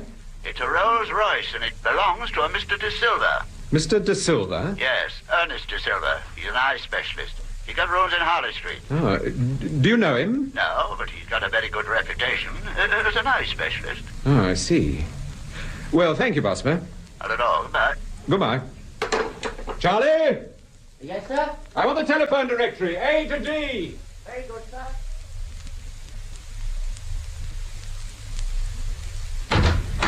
Will you come in now, Mr. Temple? Oh, thank you. Mr. Temple, sir. Ah, good morning, Mr. Temple. Good morning. I'm so sorry to have kept you waiting. I only heard about your appointment a few moments ago. Do sit down, please. Oh, thank you. Oh, nurse, will you tell Barker I want to see him? Yes, sir. Well, I imagine you're a very busy man, Mr. De Silva, so I'll come straight to the point. Obviously, you don't wish to consult me professionally, Mr. Temple. Oh, why do you say that? Well, none of my patients ever come straight to the point. I see. Now, I wanted to have a word with you about your car. My car? Yes, I understand you have a Rolls 184JMY. That's correct, yes. Yesterday afternoon, your car was parked outside the Stag's Head Hotel at Maidenhead. Yesterday afternoon? Yes. Are you sure? Quite sure. Go on, Mr. Temple. There was a man sitting in the car. I should like to know who he was and if by any chance he's a friend of yours. This is a most unusual request. I don't quite know what to say. Well, suppose you answer the question. Very well. First of all, I don't think you did see the car outside. I didn't see it. My wife saw it. Very well. I don't think your wife saw my car outside the Stag's Head Hotel, but if by any chance she did, then obviously the man sitting in it must have been my chauffeur. No, it wasn't your chauffeur, Mr. De Silva. Then it wasn't my car, Mr. Temple. My wife doesn't usually make mistakes, and she has very good eyesight. She made a note of the registration number. Yes. Well, that's extraordinary. Did you use the car yesterday? Oh, yes, now. Let me see. My chauffeur took me to St. Gregory's Hospital at 11 o'clock and picked me up again at about 3:45. Then it could very easily have been your car my wife saw. It could have been, yes, but what was my car doing at Maidenhead? That's a question for your chauffeur, Mr. De Silva. Oh, yes, indeed.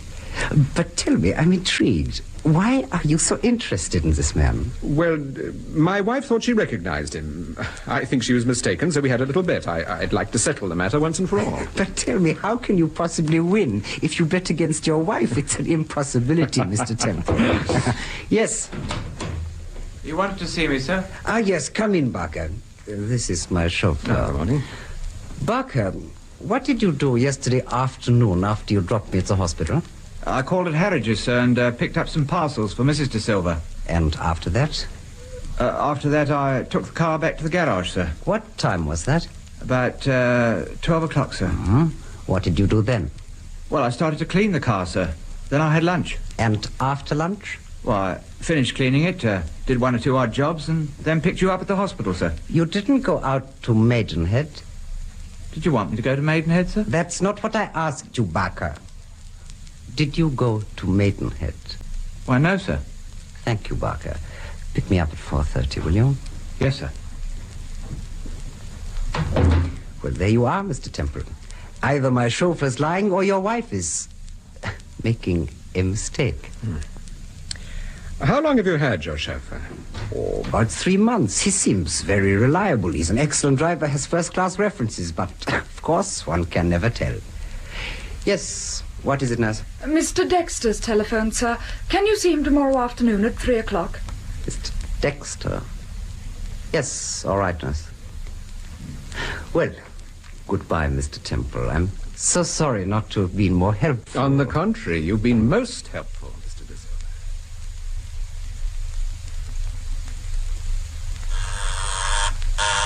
Oh, I'm coming. Oh, hello. Where's Charlie? Oh, he's out. Haven't you got your key? No, sorry, darling. I left it on the desk. Paul, Brian Dexter's here. Dexter? Oh, how long's he been here? About 5 minutes, that's all. He's in the study. He seems a bit worried. What about? I don't know. I think Inspector Vosper's been on to him again. Oh, all right, Steve. Any other messages? No, nothing else, dear. I just don't see the point of all these questions. I should have thought the point was fairly obvious, Dexter. You were the last person to see Sylvia Ross. Yes, I know. But that doesn't mean I know what's happened to her. Your attitude seems to have changed, rather. When I first saw you, you didn't appear to be a bit worried about this business. Yes, I know, but I never thought the police would begin to suspect me. Of all people. Look, Temple, would you mind having a word with Vosper? Me? Yes. Ask him point blank. What's at the back of his mind? Why don't you ask him? Well, I have done. Well? I can't get any sense out of the man. No? No, all he does is ask a lot of questions.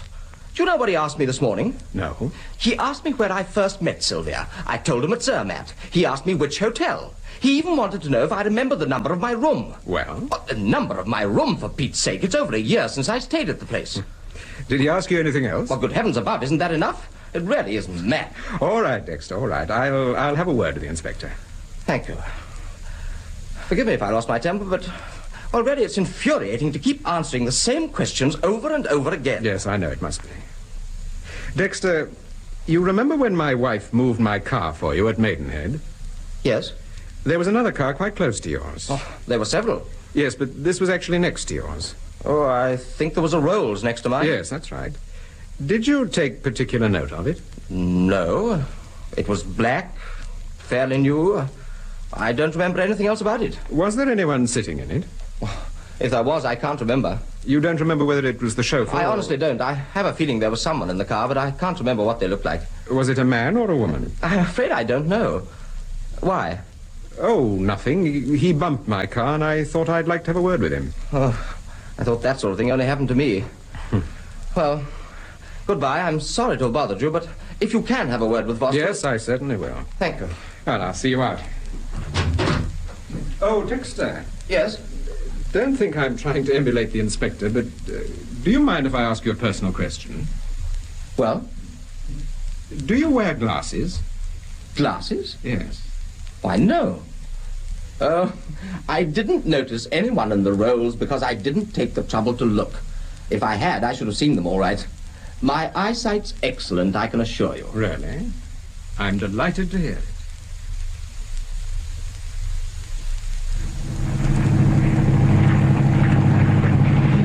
What time do you make it, Sergeant? Just after 6, sir. You should have reached them by now, surely. Yes, I should have thought so, Inspector. There she is, sir. That's her. Starboard, George, starboard. Steady down, Fred. Steady. Captain Janssen! This is Captain Janssen. There's a police officer on board. Yes, we're coming closer, Captain.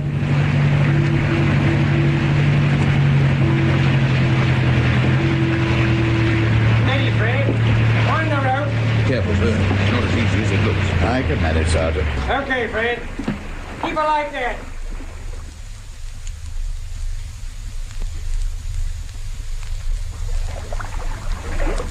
Captain Janssen? Yes, I am Captain Janssen. Inspector Vosper, CID. Oh, glad to meet you, Inspector. Sorry to bring you out on such an unpleasant errand. Where is he?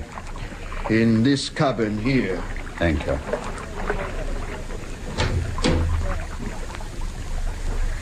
There you are. You recognize him, perhaps? No, I've never seen him before. Where did you pick him up? About a mile from Cooper's Wharf. Oh, there was a wallet. It fell out of his pocket. I keep it for you, Inspector. Here it is. Thank you. I look inside for the name, but there's nothing. No information, just some money and some, what do you call them, snapshots, photographs. Photographs? Yes. I put them on my desk because they are wet, and I thought perhaps it would be better for you and for the photographs. How many are there? 6. All snapshots the same person. Oh, but so, see for yourself. Thank you. You know this lady? Yes, I know her, Captain. I know her.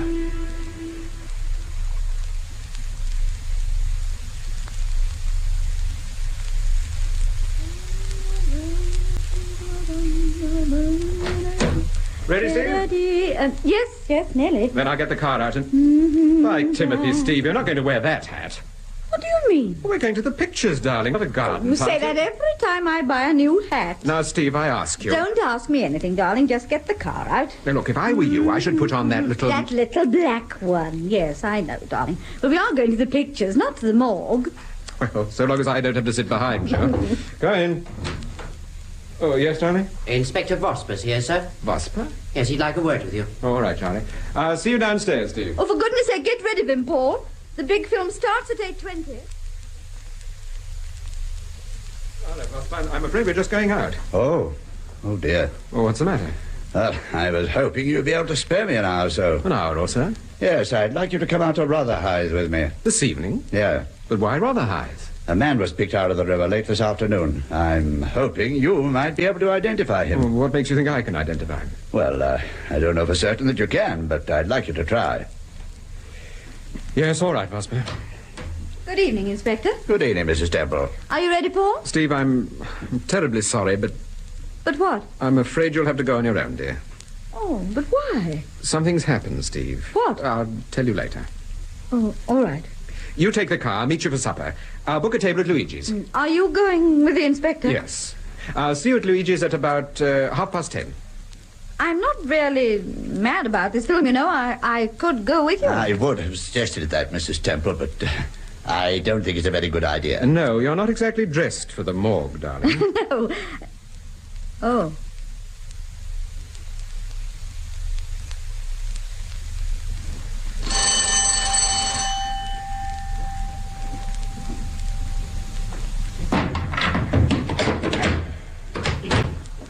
Oh, good evening, Inspector. Good evening. This is the gentleman I was telling you about, Mr. Temple. Yes, sir. This way, if you please. Thank you. Not a very pleasant evening, I'm afraid. Mind the step, sir. Here we are. Well, do you recognize him? Yes. I saw him this morning. His name's Barker. He's chauffeur to a fellow called De Silva. Thank you. Suicide? Perhaps. You don't think it was? No. Barker had a wallet in his pocket containing 27 one-pound notes, 2 fivers, and 6 photographs. I've got them here.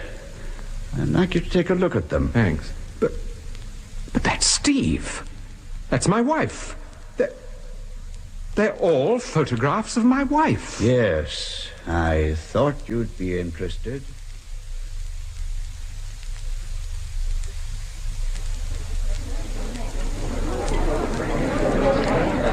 Good evening, Luigi. Oh, good evening, Mr. Temple. Your table's ready, sir. Has my wife arrived? No, not yet, sir. You sure? Yes, quite sure, sir. This way, please.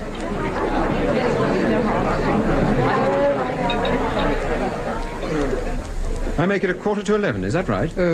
Yes, it's about 12 minutes to be exact, sir. Oh, my wife should be here by now. There's so much traffic these days. I'll have Madame shown to your table the moment she... here's Mrs. Temple. Good evening, Madame. Good evening, Luigi. How are you? Oh, I'm very well, thank you, Madame. It's so nice to see you again. It's nice to see you again. Yeah, I'll send the waiters straight away, Mrs. Temple. Thank you. Sorry, my dear. I got caught in the theatre traffic.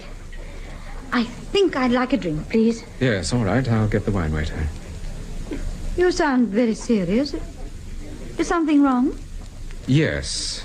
What is it? I'll tell you after supper, Steve. Why not now? No, I'd rather tell you afterwards, darling, while we're having coffee. Paul, you're not feeling ill. No, I'm fine. Don't worry, Steve. I'll tell you all about it afterwards. All right. Well, I'm going to powder my nose, darling. And while I'm away, you can order me the largest dry martini you have ever... Paul. What is it, Steve? I've lost my handbag.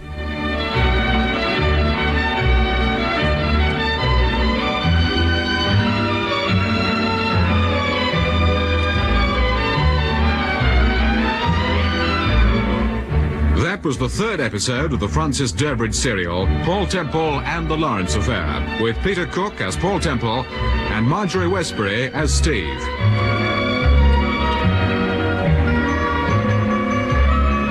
Listen to the next episode of Martin C. Webster's production of Paul Temple and the Lawrence Affair. Return to Downburgh.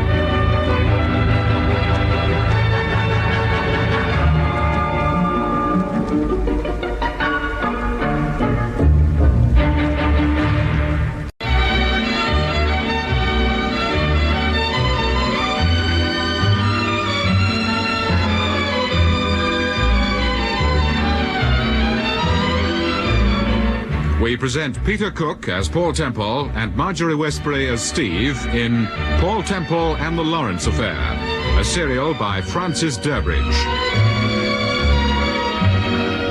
Paul Temple and the Lawrence Affair, Episode 4, Return to Downburgh.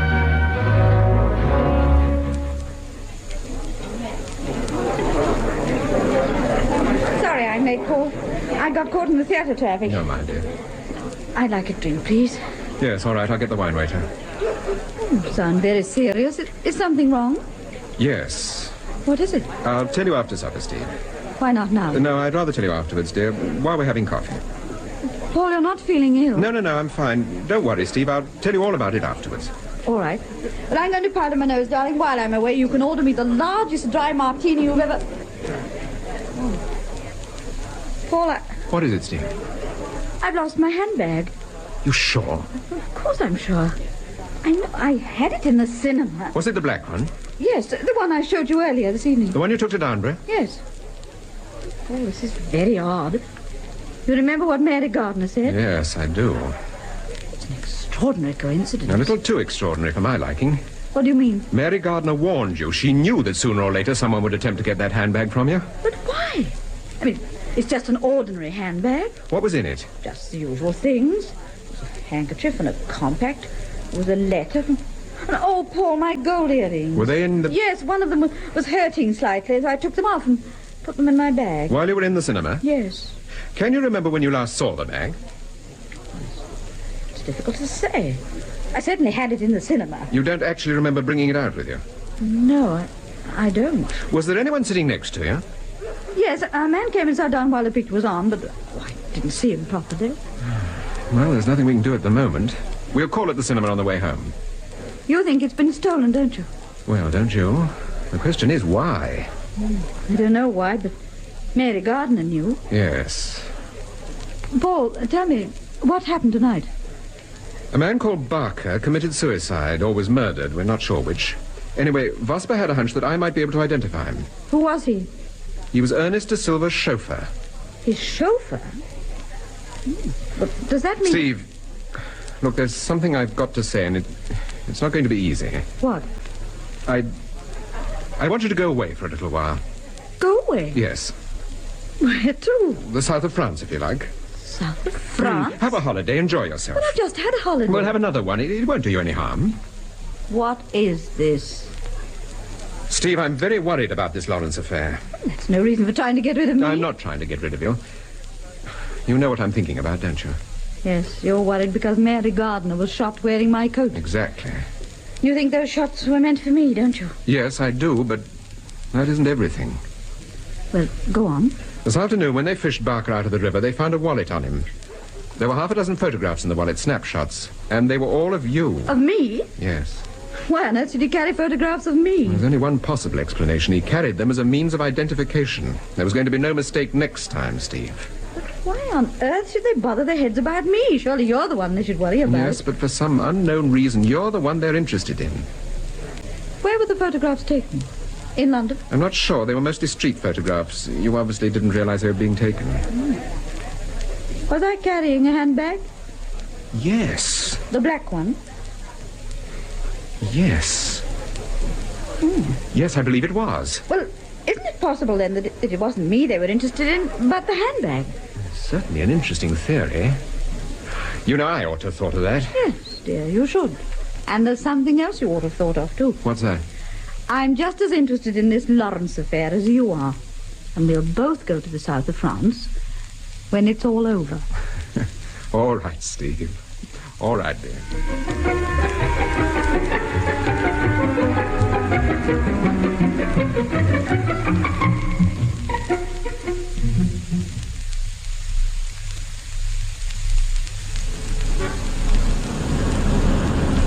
There's the car, Paul, on the corner. Right, Timothy, you were lucky to find a parking space. I'll drive. All right, here's the key. And next time you park the car, I suggest you lock it. Well, I was so delighted to find a spot to park it. What is it? Paul, look. On the back seat. My handbag. Oh, well, really. Paul, I'm sure I didn't put it Steve, there. you really do take the prize. For the last half hour, we've discussed nothing but that wretched handbag, and all the time it's been here in the car. But, Paul, I know I didn't put it there. Well, if you didn't, who did? Now, come on, get in.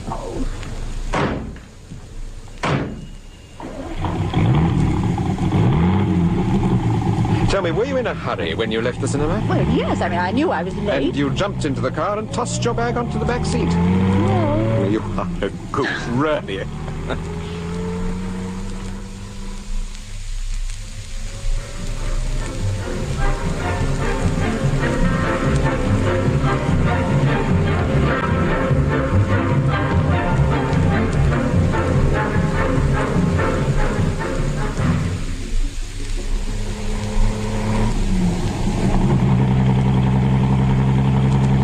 Festival hall looks very gay. I've never seen it like that before with all the lights. There must be a dance on or something. Tired? Just a little. Well, what's the matter? I'm sorry. I thought I was going to sneeze. You know, it's a curious thing. When we drive by here during the day, I always think the river looks so... Oh, I hope you haven't caught a cold. No, I'm all right. It's just that oh dear, I sound a bit thick, don't I? Oh, you certainly do. I'd better get my handkerchief. It's in my handbag. Which is on the back seat. Now, darling. stop it. That's quite enough. Oh, can you reach? Yep, I think so. I always remember the first time I drove round the embankment, many years ago. I had an old 10-horsepower... Paul, this isn't my handbag. What do you mean? It looks like it. It looks exactly like it, but look, it's so heavy, and it feels... Don't open it, Steve. For goodness sake, don't open it. Oh! Oh! Look out, Paul. We'll be on the embankment. Careful. Oh. Paul, are you hurt? No, but I couldn't see a thing, but the bullet splintered the windscreen. Oh, look, you've cut your hand. It's nothing, Steve. Don't worry about it. That shot might have killed you. Yes, but it wasn't intended for me. What on earth happened? The revolver fired when you opened the clasp. Fortunately, it was pointing the other way. They must have stolen my bag in the cinema and planted this thing in the car while we were having supper. Yes, and Mary Gardner knew they were going to do it. But why, Paul? I don't know, Steve. But by Timothy, I'm going to find out.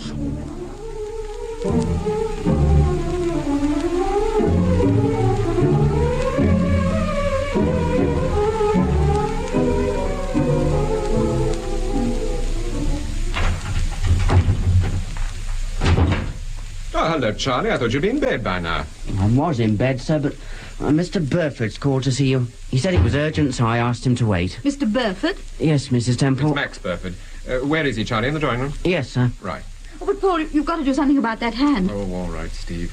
Offer Burford a drink. I'll be with you in 2 or 3 minutes. Yes, well, I'll go and talk to him. All right. Give me some of that antiseptic ointment, Charlie. It's in the bathroom. Yes, sir.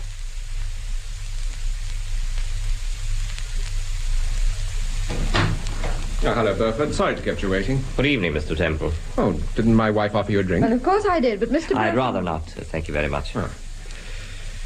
Well, what can I do for you? I don't know that you can do anything for me. But, Mrs. Temple, you remember that man you saw at Downburgh, the man you thought was me? Yes. Would you recognize him again? I think so. I'd like you to take a look at this photograph. Oh, yes. Yes, this is the man. Are you sure? I'm positive. But who is he, Mr. Burford? You know, he's very like you. His name's Freeman. Don Freeman. He's a cousin of mine, although we've always looked more like brothers. Twin brothers, in fact. Why didn't you tell me about Freeman when I questioned you? Obviously you must have thought of him. Yes, I did. But I didn't want to say anything about him until I was quite sure. And now you're quite sure? Yes. It was Freeman your wife saw at Downburgh. I don't think there's any doubt about that. What was he doing there? I don't know. Have you asked him? Yes. He denies going to Downburgh, and he says he's not interested in you or Mrs. Temple. But he's not telling the truth. I'm sure he's not. Supposing you tell us something about this cousin of yours. I'm afraid he's something of a mystery. Oh? He always seems to be fairly well off, and yet no one seems to know what he does for a living. Is he married? No, he's a bachelor. Keeps himself very much to himself. Where does he live? He travels a great deal, mostly on the continent. But he has a cottage just outside Felixstowe. I went down there this morning. Go on. I told him about your visit and the fact that Mrs. Temple was under the impression she'd seen me at Downburgh. I said the only possible explanation was that we'd been mistaken for each other. But he denied it? Most emphatically, a little too emphatically. In fact, that's what made me suspicious. Why? Well, it's my opinion Don's up to something. His whole manner implies a certain caution. I have a shrewd suspicion that whatever it is he's mixed up in, he's out of his depth. Why do you say that? Well, for one thing, he's using another name. Another name? Yes. A telephone call came through for him while I was in the cottage. It was a personal call, but the operator didn't ask for Don Freeman. What did she ask for? I mean, who? Could you hear? Yes, quite clearly. She asked for Lawrence. Clive Lawrence. And Freeman took the call? Yes. What did he say? He said, "Is that you, Tico? There's nothing to worry about. She's been taken to the Isle of Skye." There's nothing to worry about. She's been taken to the Isle of Skye? Yes. Is that all he said? Yes. He didn't even give the other person time to reply. Well, that may have been because I was there, of course. You're sure he called the man who telephoned Tico? Well, it sounded like Tico. It's an unusual name, isn't it? Yeah, it is indeed. Have you heard it before? Yes. Isn't there a dance band fellow called Johnny Tico? Yes, I believe there is.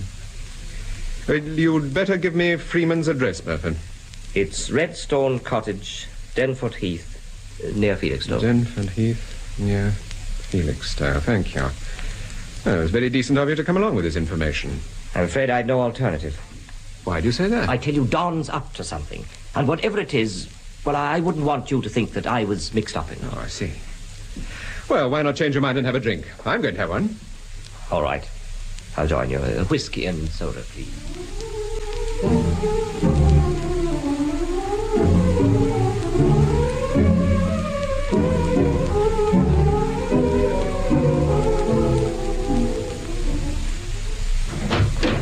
Mr. Temple is here, sir. Right. Send him in, Sergeant. Yes, sir. Oh, and don't forget the coffee I ordered. Black coffee. Very good, Inspector. This way, sir, please. Thank you. Good morning, Vosper. Hello, Temple. That's all right, Sergeant. Yes. Oh, you might tell the superintendent I'll be at the 12 o'clock meeting. Very good, sir. You look tired, Inspector.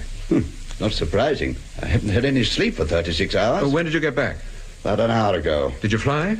Yes, I left Edinburgh at 7 o'clock. 24 hours ago, I was in the Isle of Skye. I understand from Sir Graham that it was a wild goose chase. I'm sorry, Vosper. Oh, it wasn't your fault. Sounded a pretty good lead. Obviously, we had to follow it up. Was it a complete blank? I'm afraid so. What about Don Freeman? Well, our Felixstowe people report he left the cottage 4 days ago. 4 days ago? Yes. That must have been shortly after Burford saw him. I believe it was the same night. Is the cottage empty at the moment, then? I understand so. Freeman certainly isn't there now. Who's in charge at Felixstowe? Inspector Ivor. He's a very good man. If you find yourself in that part of the world, look him up. Yeah, I've met Ivor. He came over to Downburgh while I was staying there. Oh, yes, of course. We put him onto this business because he knew Mary Gardner and was au fait with the general situation. I may go down to Felixstowe and have a word with Ivor. I certainly think you could do worse. Temple, do you think Burford was telling the truth? Do you mean about the telephone call or the fact that he went to see Freeman? Both. Yes, I believe he was, Vosper. You see, when I saw him the first time and questioned him about the Downburgh incident, he was obviously worried. He'd something at the back of his mind. You mean he was thinking about Freeman? Yes. Why didn't he mention him to you?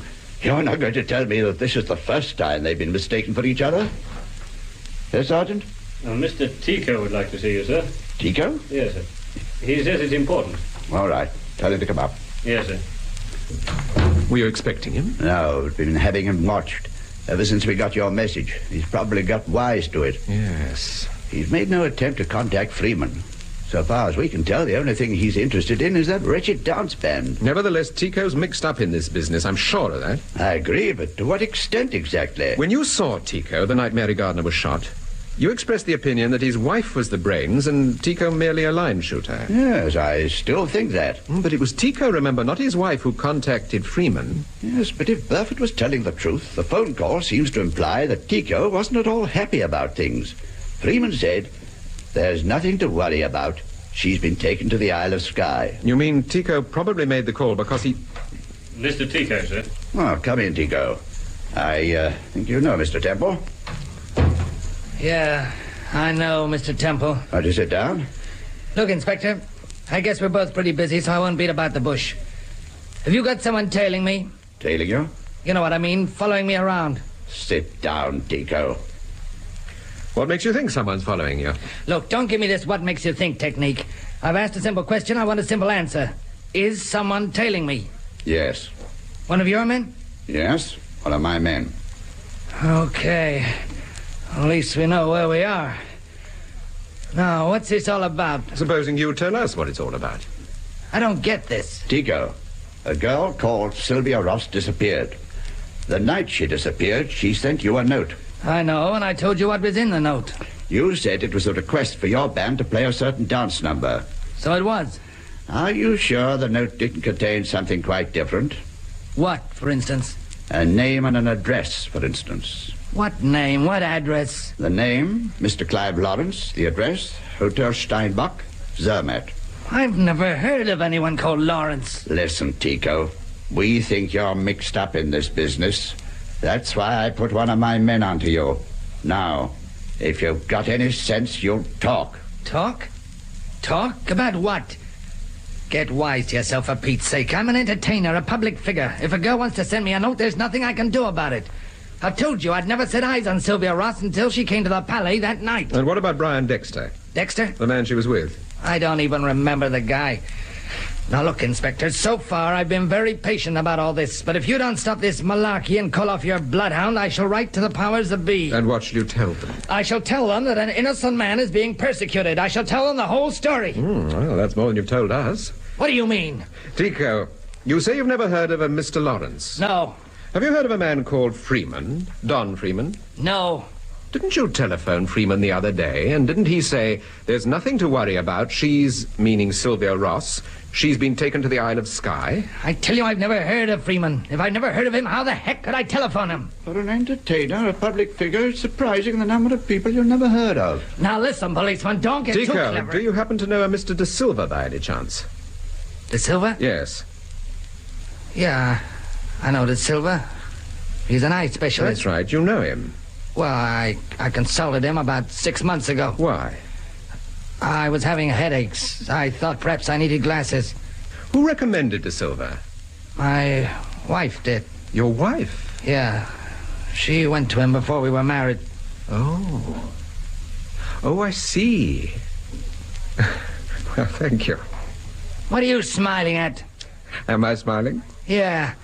Have I said something funny? On the contrary, my dear fellow. On the contrary.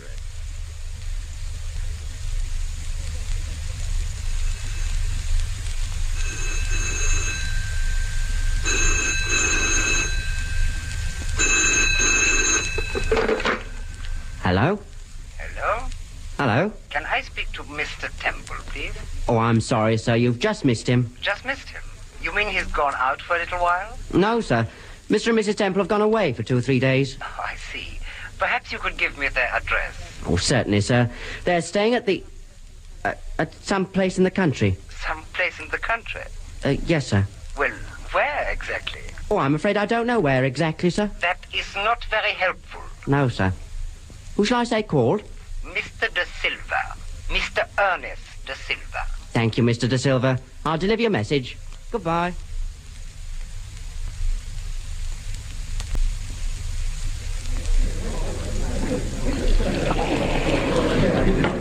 I'd like another pint, please, Doris. Oh, yes, sir. No. On second thoughts, you better make it half a pint. Yes, all right, Inspector. Good evening, Inspector. Oh, hello, Mr. Temple. My word, you must have stepped on it. I didn't expect you here as soon as this. You know my wife, don't you? Yes, indeed I do. Of course. Good evening. Can I offer you a drink, Mrs. Temple? No, thank you, Inspector. How about you, Mr. Temple? May I have a light ale? Light ale? Very good, sir. I'll bring them across to the table. Thank you, Doris. Well, come along, Mrs. Temple. Let's all sit over there in the corner. It's a bit quieter.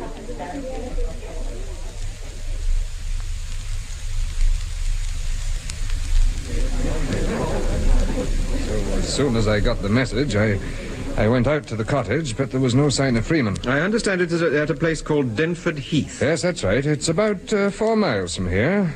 It's quite a nice-looking cottage, but, rather isolated. It's on the fringe of Lansmore Wood. Was the cottage empty? Oh, yes, completely. It was about, 4:30 when I got there. Mrs. Johnson had just left. Who's Mrs. Johnson? Oh, she's the Daily Woman. Oh, have you spoken to her? Yes, but she didn't say a great deal. Well, just between you and me, she's got a bit of a soft job working for Freeman, and she doesn't want to lose it. What does Freeman do while he's down there? Well, so far as I can gather, he spends most of his time reading and pottering about. He doesn't stay very long, 2-3 days at the most. Do the local people like him? Well, frankly, they've seen very little of him, Mrs. Temple. He's only had the cottage for 6 months. I see. You staying the night here in Felixstowe? No, we're on our way to Downburgh. Oh, well, you go through Denford Heath. You can have a look at the cottage. It's off the main road about, 1.5 miles from Denford Church.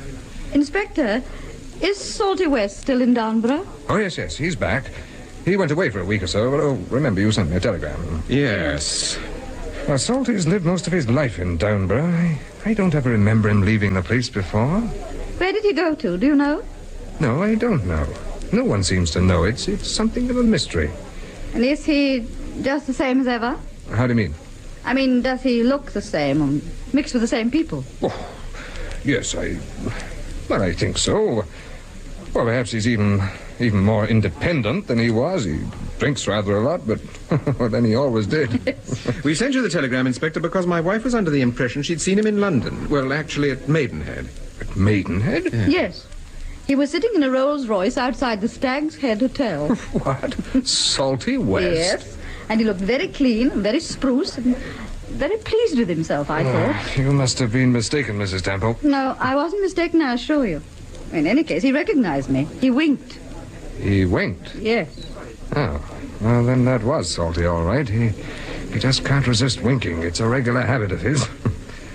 Now, what on earth was he doing at Maidenhead? That's what I'd like to know.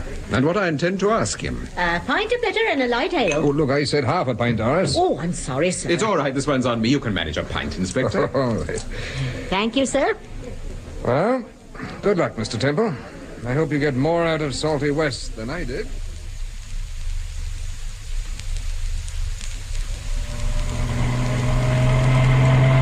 We must have done over 1.5 miles since we passed Denford Church. Yes. Oh, it's a lovely night. I haven't seen a new moon like this for ages. Turn your money over. What money? There's a cottage over on the left. Ah, yes, that looks like it. Are you going to stop? Of course. What do you think I've come down here for? Well, I thought you just wanted to have a look at the place. I doubt whether Freeman's there. Doesn't matter if he isn't. I still want to have a look round. How long will it take us to Downburgh from here? Oh, less than an hour. Hop out and see what it says on the gate, Steve. Right. Redstone Cottage. Yeah, this is it, Paul.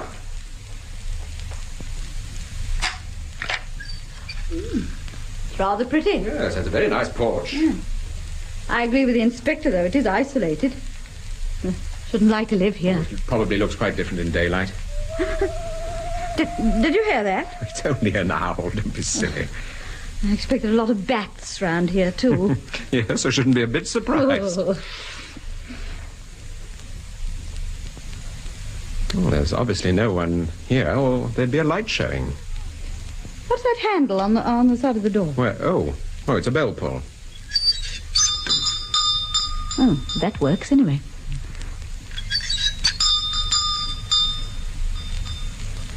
Well, there's no one in. There's a window over here. Perhaps we could see in. What are you looking at? There's something sticking out of the letterbox. It's a telegram.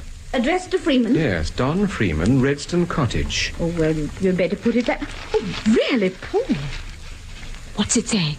S.R. arrived Isle of Skye. Operation successful. S.R., that's Sylvia Ross. Yes. Who sent the telegram? Doesn't say. No, it sounds to me as if we ought to be going to Scotland, Paul, instead of Downburgh. Yes. Nevertheless, we're going to Downburgh, Steve.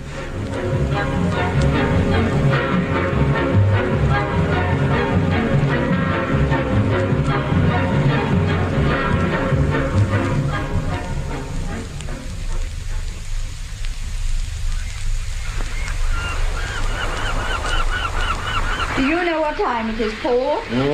I said, do you know what time it is? No. Well, it's 7 o'clock. Come on. Get up, you lazy Steve, thing. take it easy. Put that pillow down. You get up. Oh, all right.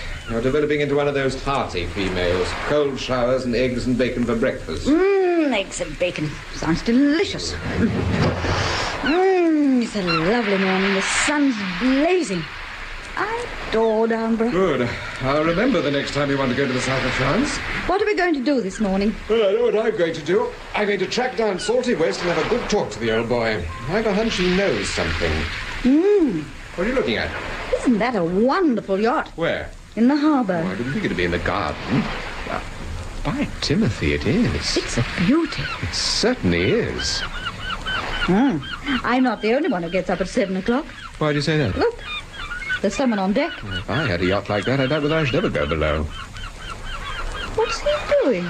There's a dinghy on the other side. I think he's trying to get hold of the rope so that... What is it, Paul? Did you see the way he walked across the deck? How he stooped as if... I'm sure I've seen that man before somewhere. Oh, darling, you couldn't possibly recognize anyone from I'm this sure. distance. Where are my binoculars? I don't think you've unpacked them. Oh, yes. Here they are. Oh, thanks. Well? By Timothy. Who is it? Do you know what that yacht's called? What? The Isle of Skye.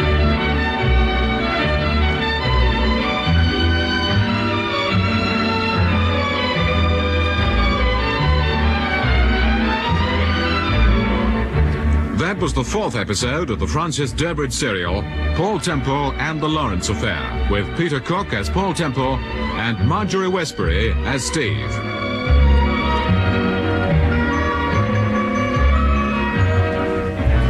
Listen to the next episode of Martin C. Webster's production of Paul Temple and the Lawrence Affair. A present for Steve.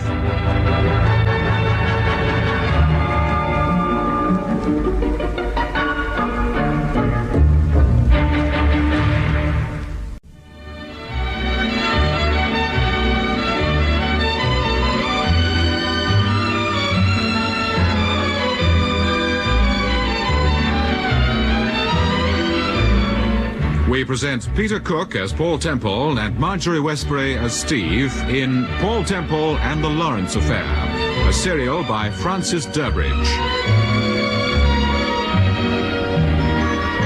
Paul Temple and the Lawrence Affair, Episode 5, A Present for Steve.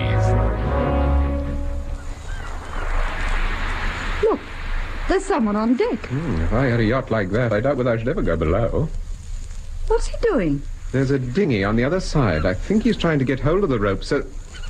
What is it, Paul? Did you see the way he walked across the deck? How he stooped as if... Steve, I've seen that man before somewhere. Oh, don't be silly. You couldn't possibly recognize anybody from this distance. But I'm sure... Where are my binoculars? Don't think you unpacked them. Oh, yes. Here they are. Thanks. Well? By Timothy. Do you know what that yacht's called? What? The Isle of Skye. The Isle of Skye? Oh, you're joking. I'm not. Take the binoculars and look for yourself. Thank you. Well? Yes. You're right. And to think poor old Vosper went all the way up to Scotland. You mean the telegram we found and the message Burford overheard referred to the yacht? Well, it must. I suppose so. I wonder who it belongs to. Oh, that shouldn't be difficult to find out. Here, give me the binoculars. Thanks. Who did you think it was on board? Well, I thought it was Brian Dexter, but now I'm not so sure. He's getting into the dinghy. I think he's coming ashore. Just a minute. Hello? Hello? Who are you phoning? I'm going to send Sir Graham a telegram. The sooner he knows about that yacht, the better. Hello? Yes, sir? I want to send a telegram, please. Yes, sir. Hold on a moment and I'll put you through. Thank you. Steve, the last time we were down here, you went about quite a bit on your own because I was busy on the novel. Yes. Is there a cafe or a coffee house, a sort of general meeting place? Oh, there's Mrs. Purdy's. What's that? It's a shop near the quay. She serves coffee and biscuits and that sort of thing. Very nice little shop. Do the locals use it? Yes, but it's chiefly for visitors. They adore it. Is there a Mrs. Purdy? Well, of course there's a Mrs. Purdy. Hello? Telegrams? Oh, I want to send a telegram to Sir Graham Forbes. Forbes? That's right. Forbes.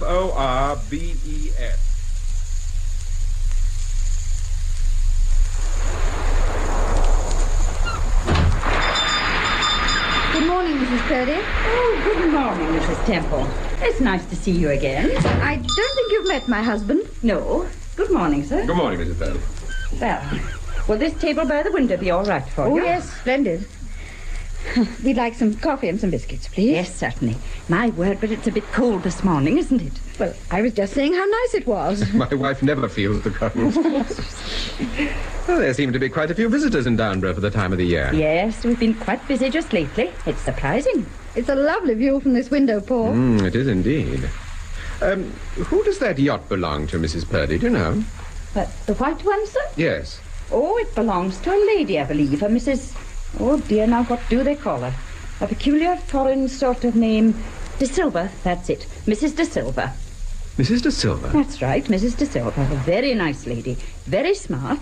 Pots of money, of course. Is the yacht often down here? Well, it's been here 2 or 3 times this year. They do say it's a wonderful boat, equipped with all kinds of things. Oh. Salty West told a friend of mine they even had a cinema aboard. I can hardly believe that.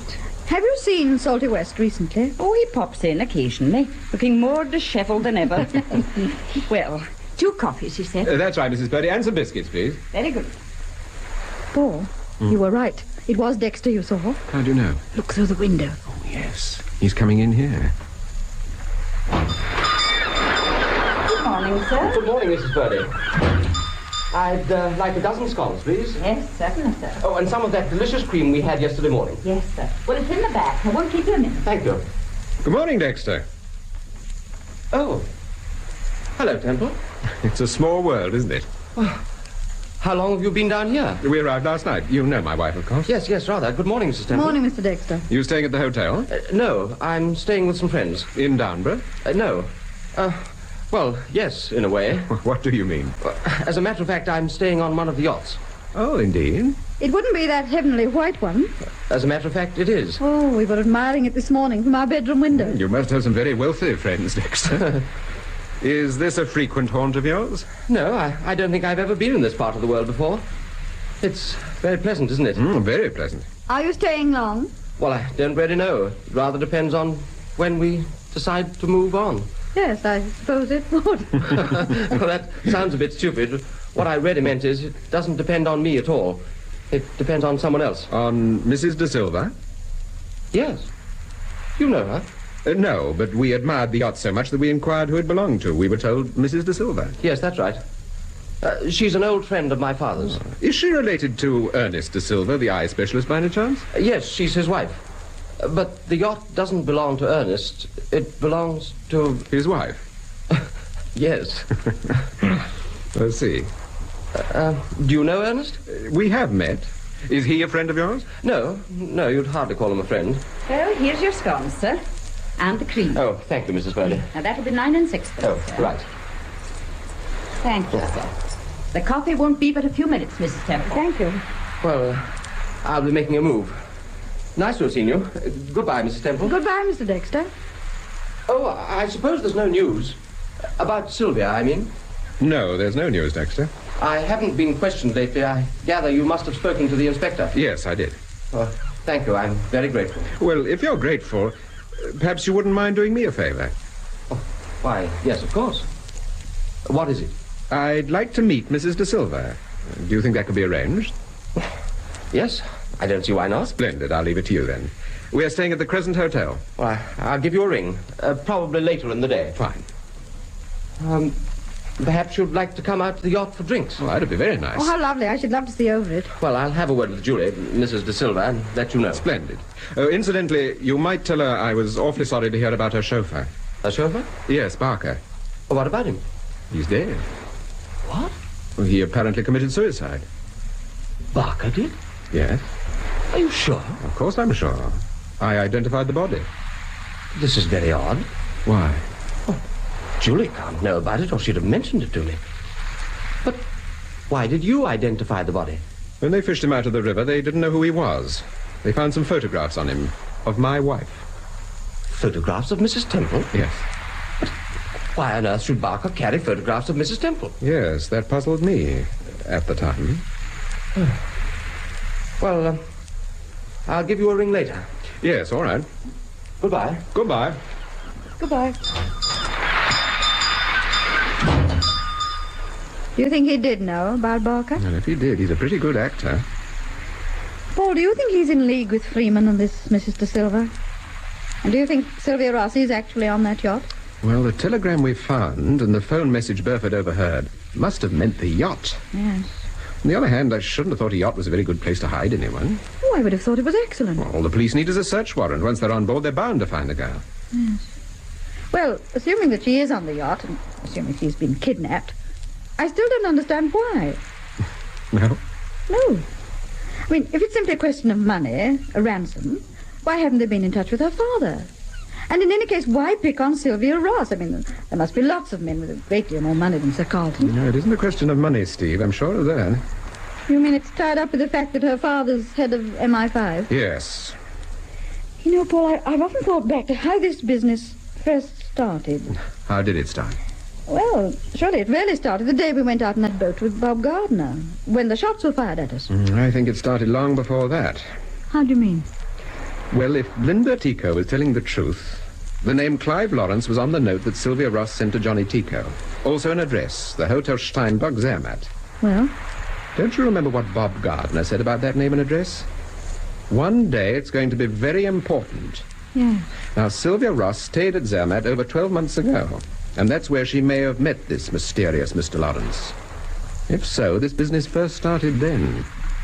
You don't think Dexter is Lawrence, and he's simply pulling the wool over our eyes? It's possible, Steve. But one thing I am sure of, though. What's that? The key to this business, the solution to the whole mystery, is to be found here, in Downburgh.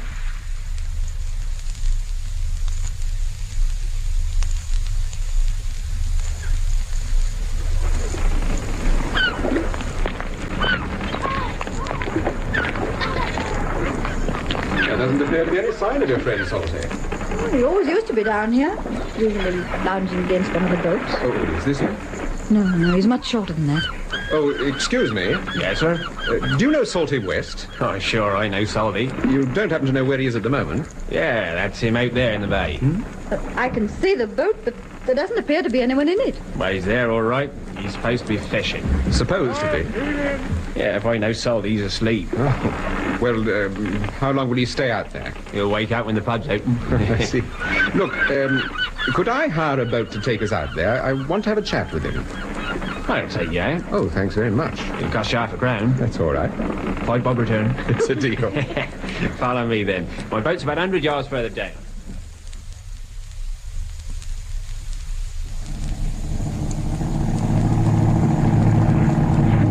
It's further than I thought for. Yes. I should have made it 10 bar. Is Salty a friend of yours? No, we just want to have a talk to him, that's all. He seems to be quite an attraction these days. It's the second time this has happened. What do you mean? Well, a gentleman came down here yesterday asking for Salty. What was he like? The gentleman? Old, tarnished chap, dark. Wore them specs, you know, with a mark across them. Bifocals? That's right. Had a funny accent, too. Scotch or Irish. I can never tell the difference myself. That sounds like Freeman, Paul. Did you find him? Oh, we found him in the end. Salty was out in the bay. Palomine raved him out. The gentleman, I mean. Charged him 12 and 6. Good businessman. What did he want exactly? I don't know. They had quite a natter, according to this Palomine. How long have you known Salty? Oh, since the war. Can't never make head or tail of him. Just don't know how he makes a living. I've seen you before, haven't I? Yes, ma'am. I was with Bob Gardner the morning you hired the boat. Yes, that's right. I remember now. Walters? Stan Walters. Yes, that's right, ma'am. Was Bob Gardner a friend of yours? He was my best friend. What was your opinion of the accident, Walters? Same as anyone else's. It ought never to have happened. You mean Bob should have left the dog? He shouldn't have rescued him? He was a sick man. What did he want to go climbing down the side of a cliff for? Did you talk to Salty about it? No. I suppose you know what happened to Mary Gardner. Yes, I know. I read about it.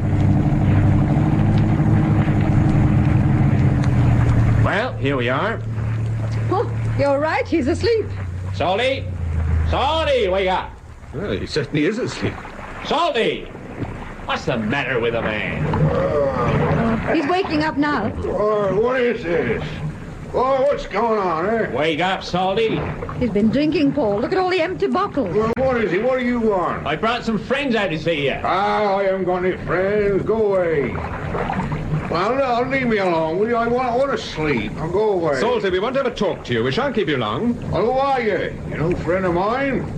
Why, I ain't seen you before. You remember me, Salty? Mrs. Temple. Mrs. who? Mrs. Temple. Oh. Yeah, I remember you. You looked surprised when you saw me in that big car, didn't you? Oh, didn't think I could look smart, did you? No, didn't think Salty West could look smart. Salty, I've got 1 or 2 questions I want to ask you. No, I'm not answering any questions, and I'm not talking. I'm just not saying none. Paul, he's drunk. You'll never get anything out of him while he's like this. Salty, listen. Is De Silva a friend of yours, or was it the chauffeur that took you? No, go away. Leave me alone. I tell you, I'm not talking. Go away and leave me alone. Put that bottle down, Salty. Oh, will you leave me alone, then? Put that bottle down. Now, will you just stop asking me another questions? I don't know what you're talking Oh, about. let's go back. You'll never get any sense out of him while he's like this. I'm afraid she's right, sir. Yes, all right. Take us back, Walter. Yes.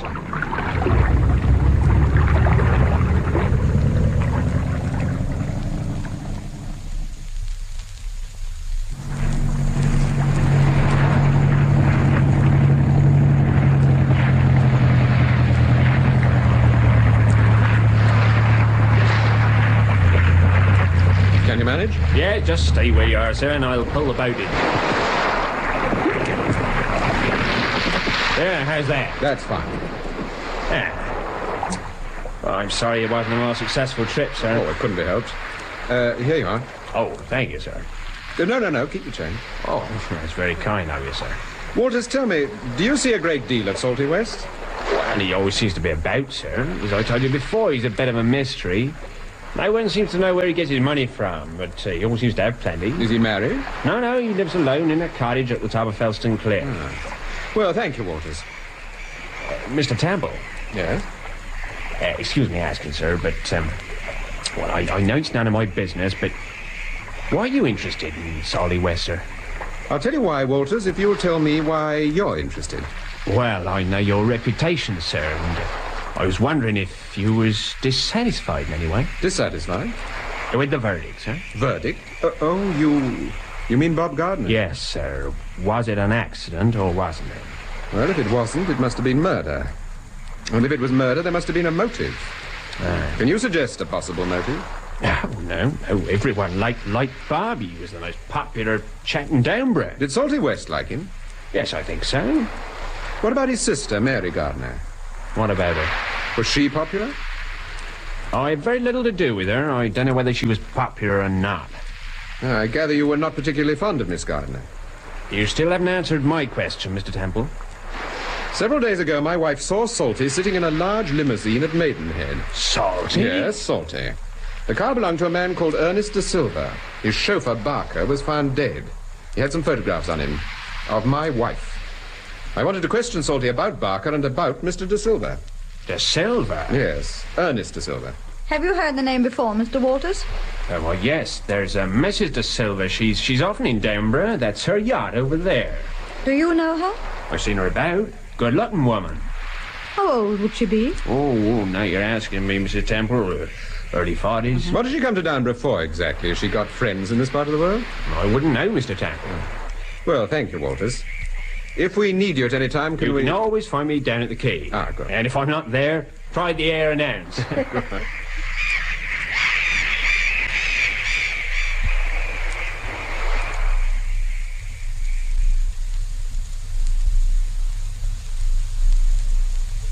I'm going up to the room, Steve. You coming? No, dear. I'll see you in the lounge. All right. Order me a dry martini, will you? I will. Excuse me, sir, Mr. Temple. Yes?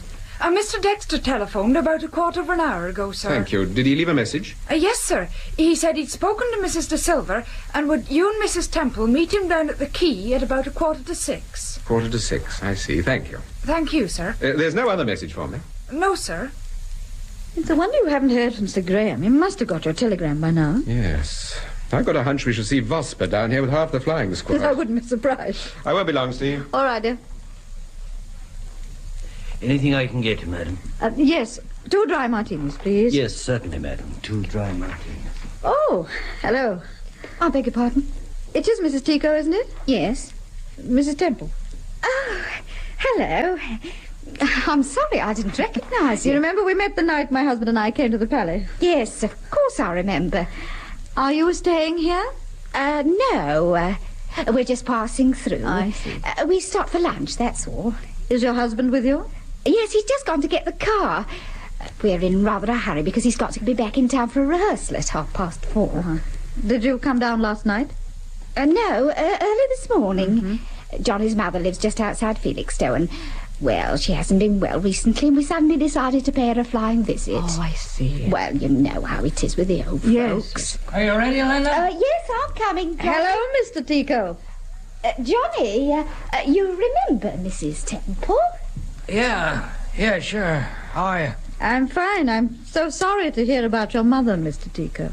My mother? I was just telling Mrs. Temple about your mother being ill, Johnny. Oh, yeah. Is your husband down here? Yes, we're staying for 2 or 3 days. Very nice, too. Wish I could take a break like that. What's stopping you? Are you crazy? Where would the boys be without me? Don't tell him, Mrs. Temple. Well, I'm afraid we must go. Goodbye. Have a nice time. Thank you. Give your husband my regard. Yes, I will. Oh, by the way, did he solve that little problem?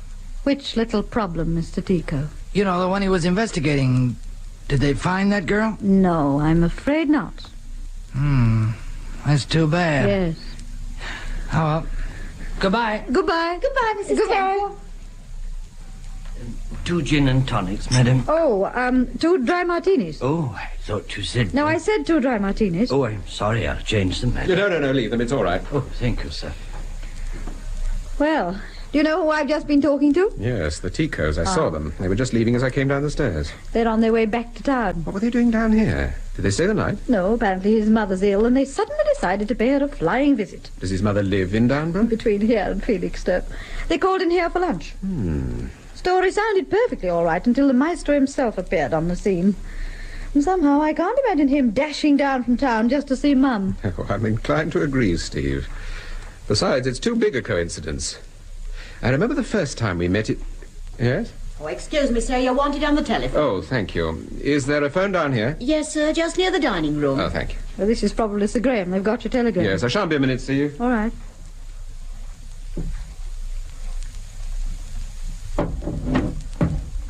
Hello? Is that you, Mr. Temple? Yes, it's Paul Temple. Who is that? This is Salty West, sir. Oh, hello. Look, I'm sorry about this morning, Mr. Temple. I wanted to talk to you, but... Oh, don't worry about this morning, Salty. How's the hangover? Oh, there, it could be worse. Look, I want to see you, Mr. Temple. It's important. I want to see you, Salty. Well, do you know where I live? Do you know Felston Cliff? No, but I can find it. Well, it's up the hill past the quay. You fork right when you get to the Fox and Hounds, and the cottage is called Rosebery. Rosebery. You can see it when you get to the pub. I'll find it, Salty. What time? Oh, any time this afternoon, about 3:30. Right. And bring Mrs. Temple with you. Why, Mrs. Temple? Well, I've got a present for her. 3:30 then. Salty? Hello? Hello, Salty?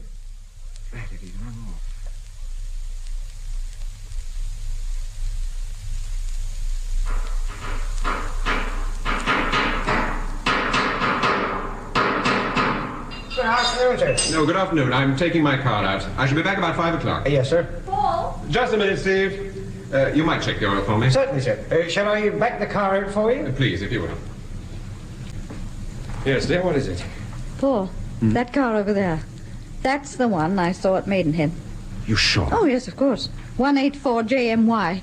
It's De Silva's. Mrs. De Silva's probably using it. I expect that's why it's down here. It wasn't here when we arrived. Oh, you're quite right, Steve. It wasn't. I'll ask the man about it. Excuse me. That car, the Rose over there. Yes, sir. Was it brought in this afternoon? Yes, about an hour ago. It belongs to a Mr. De Silva. Was Mr. De Silva driving himself? I believe so, sir. A short, dapper little man, grey hair? That's right, sir. Is he staying in Downburgh? I imagine so, sir. He's picking the car up tomorrow morning. I see. Thank you. You're pretty low on petrol, sir. Oh, yes, all right. Fill it up, will you? Yes, sir.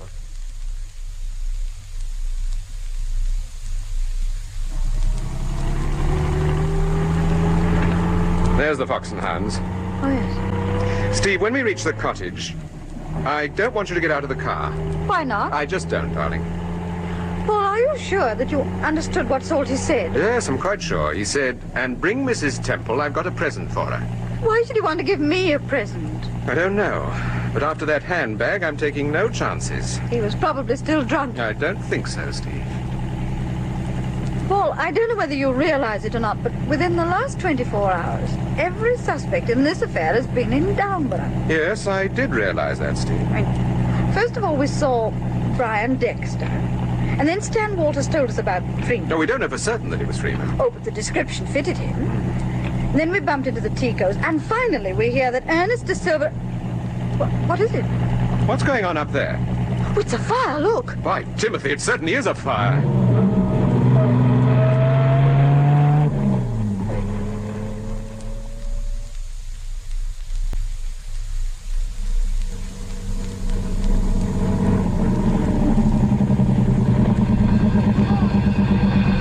It's that cottage, Paul. Do you think that... There's Inspector Ivor. Where? Over there. Inspector! He can't hear you, Paul. Inspector! Yeah, he's seen you. Come on, let's get out of the car. Why, hello, Mr. Temple.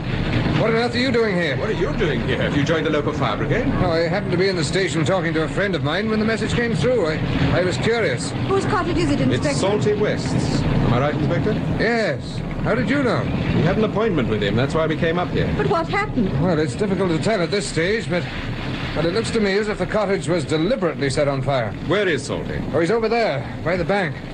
He's in a pretty bad way, I'm afraid. We're waiting for an ambulance. Was he inside? Yes. They had a fearful job getting him out. The thatch roof doesn't exactly help. Do you mind if I have a word with him, Inspector? Well, no, but I'm afraid you won't get much out of the poor chap. Stay with the Inspector, Steve. All right, then.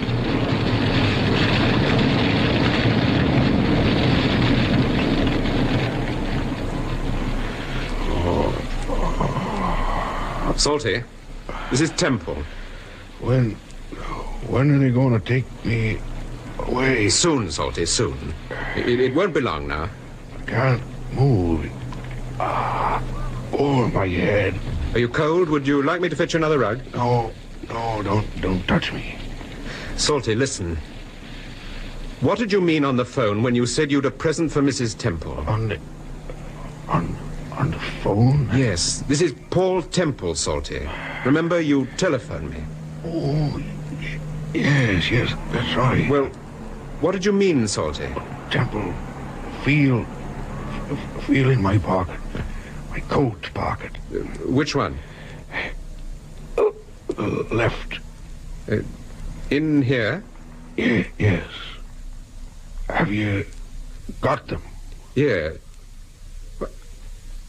They're Steve's gold earrings.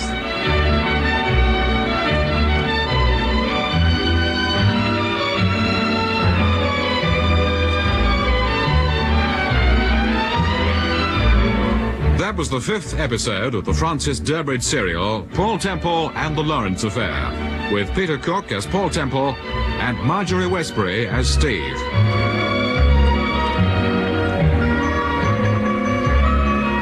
Listen to the next episode of Martin C. Webster's production of Paul Temple and the Lawrence Affair. News from Sir Graham.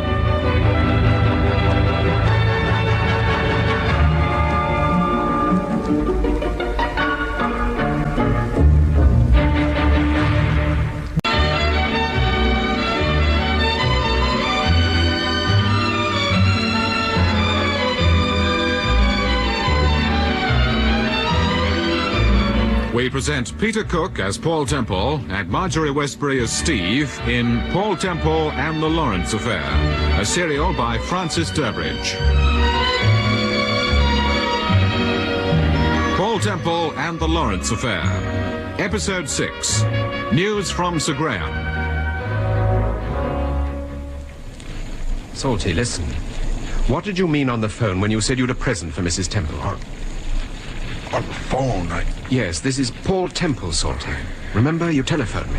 Oh, yes, that's right. Well, what did you mean, Salty? Temple, feel in my pocket. my coat pocket. Which one? The left. In here? Yes. Have you got them? Yeah. But they're Steve's gold earrings. They were in her handbag. Yes, Well, how did you get them? I got them when I was in London. But how, Salty? How did you get them? Oh, when are they going to take me to the hospital? Have they sent for a doctor? Yes, here's the ambulance. You'll be all right in a minute. Temple, help me to get up. What? I want to get on my feet so that I can... No. Don't move, Salty. Stay where you are. They'll look after you. Mr. Temple, Yes? Come round to the hospital when I'm better. I want to talk to you. Yes, all right. What is it you want to talk to me about? About Bob Gardner. I want to tell you what really happened that afternoon. Excuse me, sir. Now, don't worry. You'll soon be all right. Fred, get hold of his shoulders. That's it.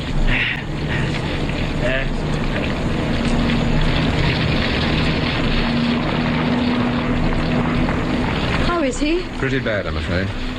The ambulance took a long time getting here, Inspector. Yes, there isn't a hospital in Downburgh. Mr. Temple, you say you had an appointment with Salty? Yes, he phoned me this morning and said he wanted to see me. Have you any idea what about? No, I haven't, Inspector. Steve, I think we ought to get back to the hotel. There's nothing we can do here. Yes, all right, dear. We're staying at the Crescent if you want to get in touch with us, Inspector. Yes, all right, sir. I'll keep you posted about Salty. Thank you. Come on, darling. Goodbye, Mrs. Temple. Goodbye, Inspector.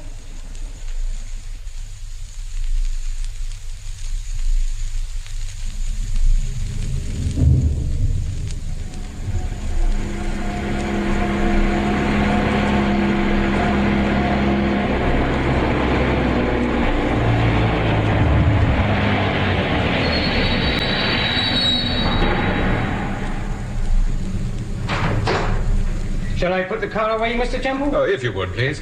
When shall he be needing it again, sir? Oh, we shan't want it tonight, shall we, Steve? What time are we meeting Dexter? 5:45 at the Quay. Oh, well, we can walk. Say 10 o'clock tomorrow morning, then. Oh, very good, sir. Would you like the car washed? Oh, if you've got time, yes. Thank you, sir. By the way, you're the only garage in Downburgh, aren't you? There is another one, sir, but it's quite small, and it's on the other side of the bay. Then I suppose you know most of the local people? Well, most of them. I was born and bred here. Do you know Salty West? Yes, I know Salty. He's just had a very bad accident. They've taken him to hospital. Oh, I'm sorry to hear that. Is it serious? I'm afraid it might be. Oh, well, 10 o'clock tomorrow morning, you said, sir? Yes, please. Right. One moment, George.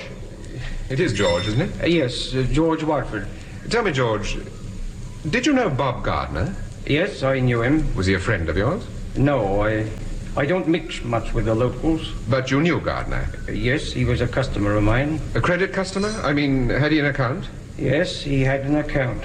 George, have you got any chits that Bob Gardner signed? Oh, I expect there's one or two on the file. Could I see them? All right, you'd better come in the office. Oh, thank you. I'll see you back at the hotel, Steve. Yes, all right. I'll be in the room. Oh, have you got the key? Yeah. Here you are. Thank you. I'll just put the car on the washer. The office is over on the right in the corner. I'll be with you in a minute. Yes, all right, thanks. Steve, you remember that Salty West said he'd a present for you? Yes. Here it is. My gold earrings? Yes. Did Salty give them to you? He did. But how did he get them? I don't know, but obviously he knew about the handbag. But I don't understand. Look, dear, I'll see you back at the hotel. I shan't be long. Yes, all right, dear.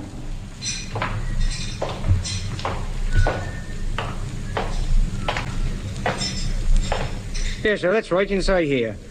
Well, apparently I've only got 2 chits for Bob's signature. Now I come to think of it, it is his sister signed for most of the stuff. No, if you've got one, that's all I want. Yes, here you are. I think this one was signed by Bob. Yes, that's right. Oh, thank you. May I keep this? Oh, I don't see why not. Good. You say Mary Gardner signed most of the time? Yes. Why was that? Well, I don't know. I imagine she kept the account. Did you see much of her? She popped in every now and again. Did you like her? Mr. Temple, why the questionnaire? I've told you the Gardners weren't friends of mine. I'm not suggesting they were, George, but you must have seen a fair amount of them. Now, look, I saw Mary Gardner about once a week, Bob perhaps 2 or 3 times. What was your opinion of Mary Gardner? Look, Mr. Temple, forgive me if I sound rude, but if you want the local gossip, you've come to the wrong department. I've already told you I don't mix with the local people. Yes, you've told me that, George, but tell me this. Were you surprised when you heard about Mary Gardner? Well, naturally, wouldn't you be surprised if you suddenly read in the newspapers that a customer of yours had been murdered? Yes, but unusual things seem to happen to people in this part of the world. They do indeed. I suppose you're thinking of Bob Gardner. No, I was thinking of someone else. Oh? Who exactly? I was thinking of a young fellow called Andy Cross. He used to work for me. First-class mechanic was Andy. What happened to him? Oh, it's an old story. 10 o'clock tomorrow morning, Mr. Temple, okay? What happened to Andy Cross, George? I've told you, it's an old story. I haven't heard it. He committed suicide about a year ago. Why? Well, they said it was over a girl he was walking out with, Mary Chepstow. One night they had a row and Andy put his head in the gas oven. No, that's not original. It's happened before. Yes, I know. But you don't think he did put his head in the gas oven, is that it? You think he was murdered? No. He committed suicide, all right, but not because of Mary Chepstow. Well, why did he do it? Well, your guess is as good as mine, Mr. Temple. 10 o'clock tomorrow morning, sir. All right, George. 10 o'clock tomorrow morning. And thanks. For what?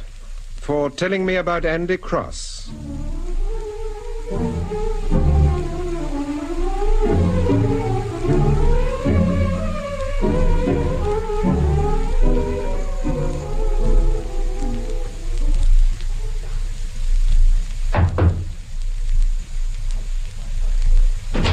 Oh, why'd you lock the door, Steve? Sorry, darling, didn't realize I had.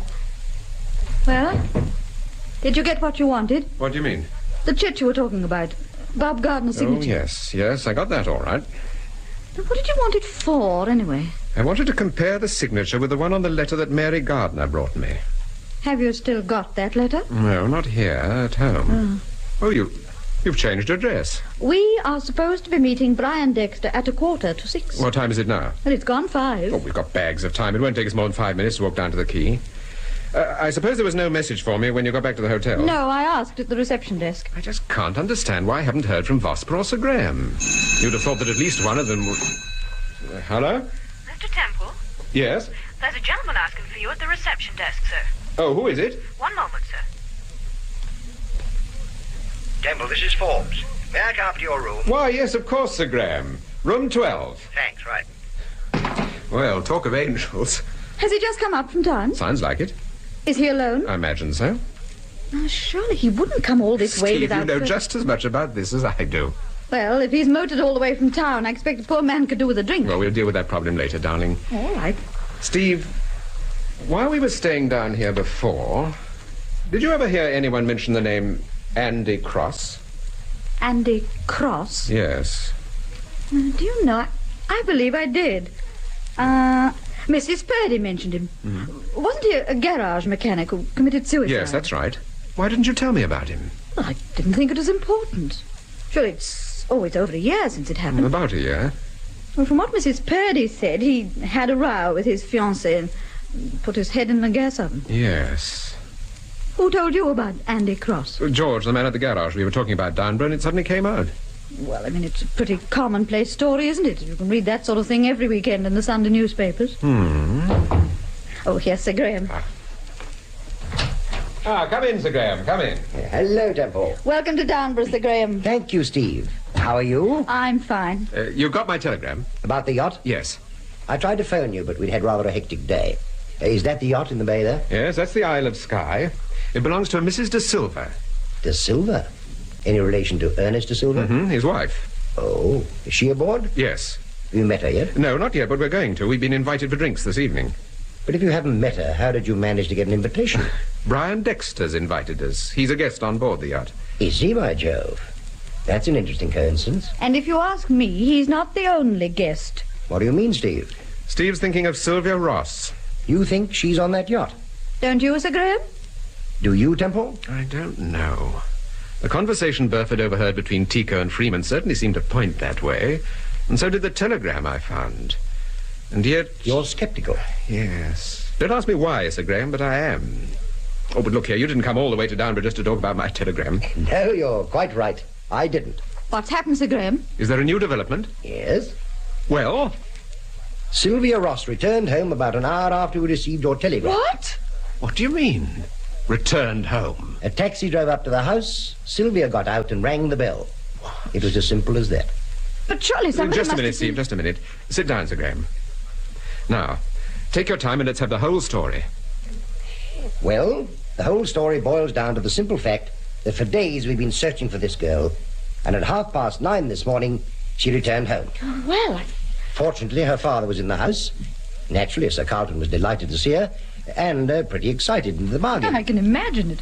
He phoned us immediately, and Vosper and I went round to Berkeley Square. I suppose it was about 9:45 when we arrived. We were shown into the drawing room. Sir Graham Forbes and Detective Inspector Vosper, sir. Come in, Sir Graham. Good morning, Inspector. Good morning, sir. Thank you, Davis. Well, this is excellent news, isn't it? It certainly is, sir. Where is Miss Ross? She's in her room, but she knows you're here. She'll be down in a minute. Is she all right, sir? Yes, I think so. A little pale, perhaps, but that's to be expected. Yes, but what's the explanation? Where has she been during the past 10 days? I don't know. Hasn't she told you? Oh, yes, she's told me, but I'm afraid it's not a very convincing story. Well, where has she been, sir? Here is Sylvia. I think she'd better answer your questions, Inspector. Come in, my dear.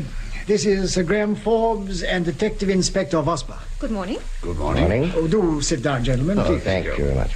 Sylvia, I think perhaps you'd better sit over here, dear, facing the Inspector. I'm all right where I am. There's no need to fuss, Daddy. All right. I understand I've caused you a certain amount of embarrassment during the past few days, Sir Graham. I'm sorry. It hasn't been a question of embarrassment, Miss Ross. There have been certain developments which seem to indicate that you were not entirely a free agent. What do you mean?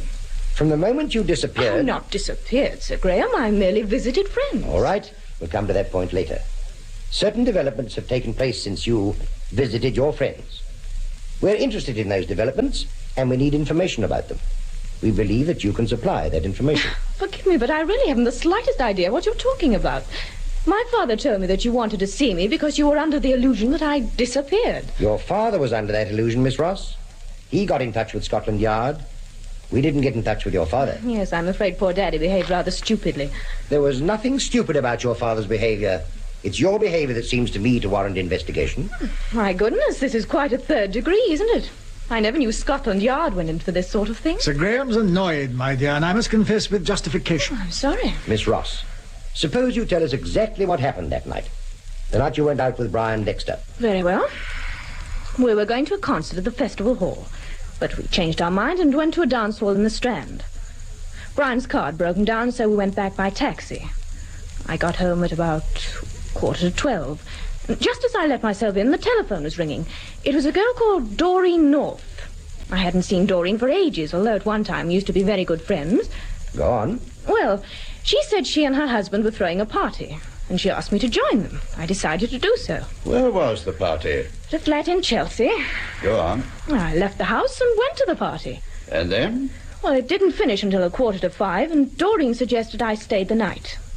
When I woke up next morning, I felt ill. I think it must have been something I'd had to drink at the party. Doreen insisted that I stayed in bed. Naturally, I was worried about my father, but Gerald, that's Doreen's husband, said that he'd telephone Daddy and explain the whole situation. But as I told you, he didn't telephone Miss Sylvia. I never heard a word from him. That I simply can't understand. That only accounts for 24 hours, Miss Ross. What happened the rest of the time? Well, as I told you, I was ill. Very ill. Did you see a doctor? Yes. What was his name? I don't remember his name. He was Doreen's doctor. So your story, very briefly, is that you went to a party given by a Mr. and Mrs. North. Mr. and Mrs. North. You were taken ill and you stayed with them until you were better. Yes. And during the whole of that time, it never occurred to you to either telephone or write to your father. I told you, Gerald did phone my father. He said he'd spoken to him, that my father told him he was going abroad for 2 or 3 weeks. But that's nonsense, my dear. It's absolute nonsense. Well, how was I to know? You do go abroad, Daddy, quite frequently. Miss Ross, these friends of yours, where do they live? I've told you, in Chelsea. The address? There's no point in giving you their address because they're... What is the address, Miss Ross? 21 Lansdale Mansions. 21 Lansdale Mansions. But I'm afraid you won't be able to get in touch with them. Why? They left for Rome early this morning. Rather a convenient departure. Forgive me, but I just don't believe your story. Well, if you don't believe it, you don't believe it. I'm going to my room, Daddy. One moment, Miss Ross, please. Look, Sir Graham, there's no point in your asking me a lot of questions if you just don't believe what I tell you. The night you disappeared... You keep saying I disappeared. I tell you, I simply visited friends. The night you visited your friends, then. You also went to a dance hall. You sent a note to a man called Johnny Tico. What was in that note? A request for a particular dance number. Good heavens above, you're not going to make a mystery out of that, surely. Was that the first time you'd seen Johnny Tico? No, I'd seen him once or twice before. Where? Oh, I just forget where. Miss Ross, does the name Clive Lawrence mean anything to you? No. You never met a Mr. Clive Lawrence when you stayed at Zermatt 12 months ago? Zermatt? No, not that I remember. Do you remember a Mr. Lawrence, Daddy? Lawrence? No. No, I don't.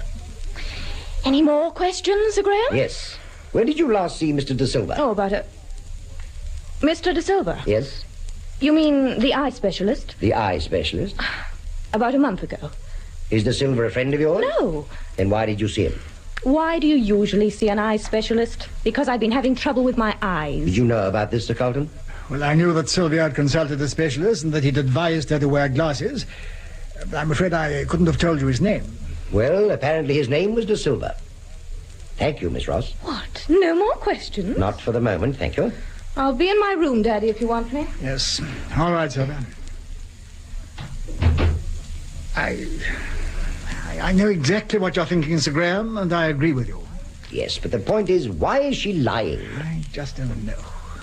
Sir Carlton, forgive me if I ask you a rather personal question, will you? Go ahead, Sir Graham, please. Don't feel embarrassed about this. I understand your position perfectly. In a day or two, when I've got over my feeling of intense relief, I shall probably be just as annoyed with Sylvia as you are.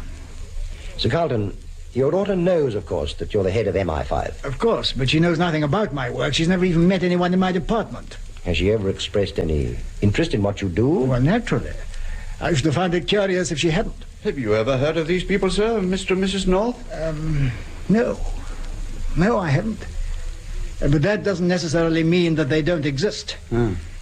I must be frank with you, Inspector. I'm devoted to Sylvia, and the past week or so hasn't exactly been easy for me. On the other hand, I don't want you to have any illusions. Sylvia and I have never been what you might call close to each other. In other words, she's not going to confide in you, sir? No, she's not going to confide in me, Inspector. Well, thank you, Sir Carlton. You've been very frank with us, and we appreciate it. So we left Berkeley Square and went down to Chelsea, to Lansdale Mansions. No one had heard of a Mr. and Mrs. North. 21 was occupied by a couple called Stimpson. They'd been there for 16 years. Go on, Sir Graham. We had another talk to Sylvia, but she stuck to her story. She was lying, of course, and she knew that we knew she was lying. But there was nothing we could do about it.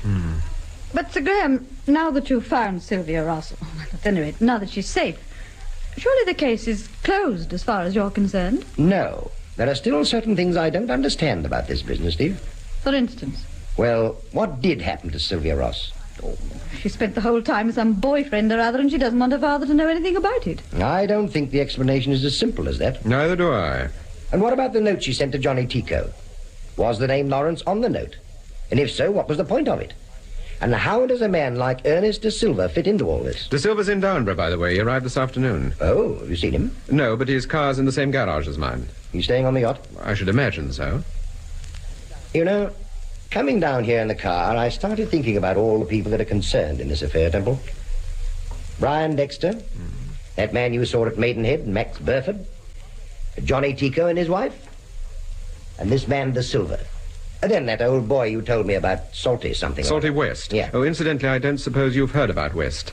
We had an appointment to see him this afternoon, but his cottage caught fire and he was very badly burned. Yeah. They've taken him to hospital. Did you talk to him? Yes, but he was very ill. It was hopeless trying... How long, Sir Edward? Oh, hello, Inspector. Oh, good afternoon, Mrs. Temple.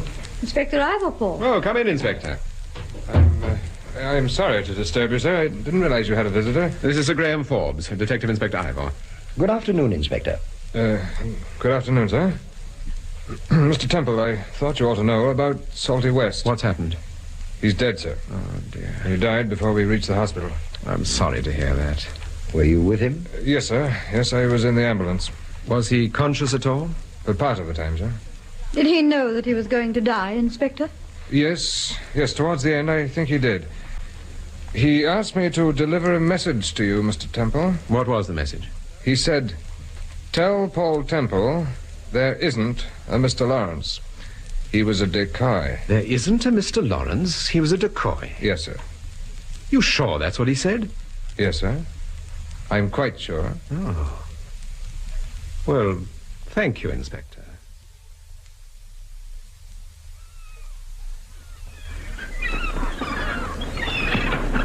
It's going to be foggy, do you think? Oh, I don't think so. It's just the sea mist.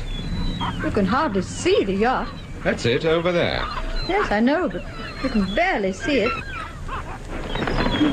Dexter's late. Yes, it's nearly 6.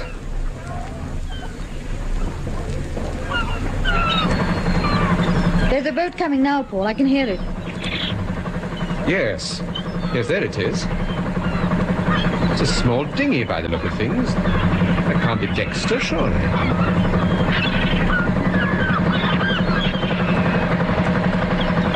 It is, Paul.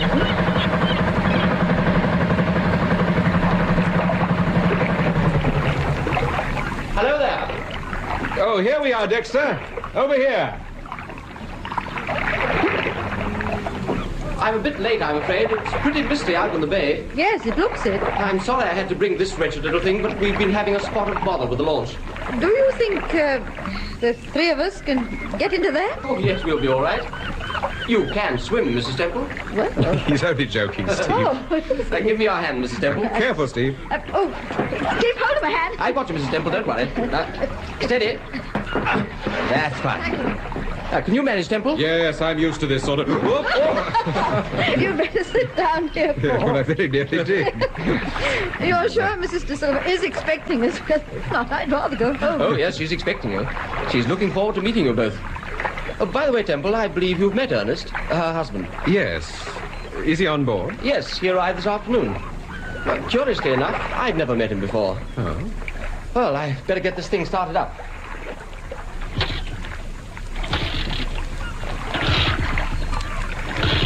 Now, what's the matter with the wretched thing?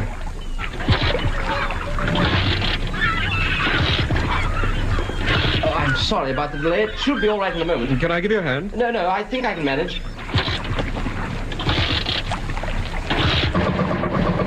Ah, that's it. All set? Yes. Mrs. Temple? Yes. Hold tight. Here we go.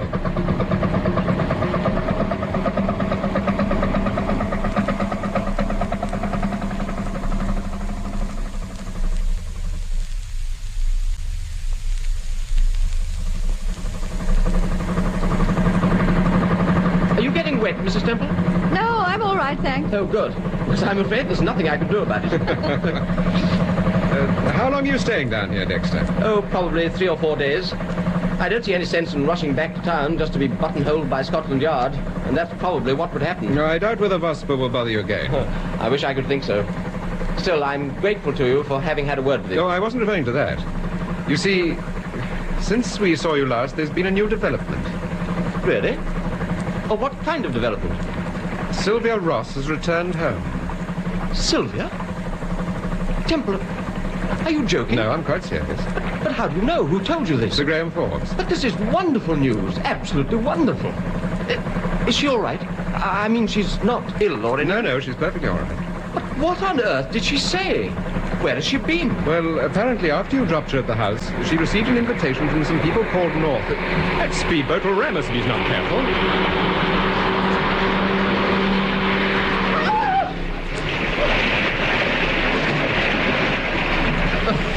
What's he trying to do? Why, Timothy, we were nearly over.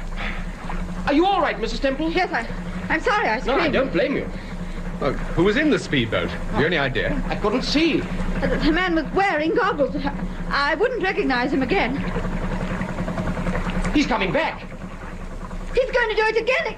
He's coming at us. Keep straight ahead, Dexter. If I don't swerve, he'll run us down. If you do, you'll turn us over. But there's no... Look out!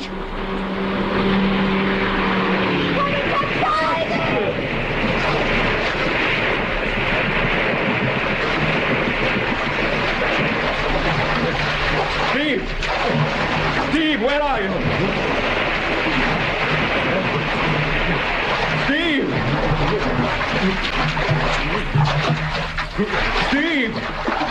me!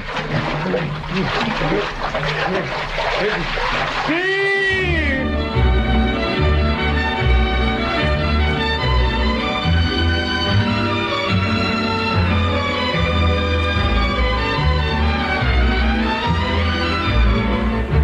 That was episode 6 of the Francis Durbridge serial, Paul Temple and the Lawrence Affair, with Peter Cook as Paul Temple and Marjorie Westbury as Steve.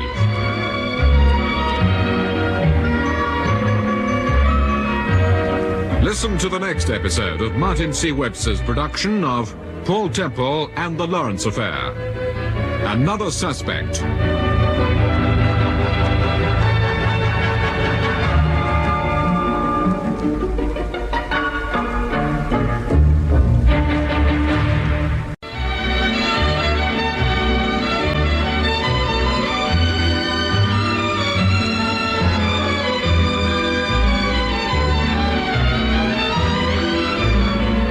We present Peter Cook as Paul Temple and Marjorie Westbury as Steve in Paul Temple and the Lawrence Affair, a serial by Francis Durbridge.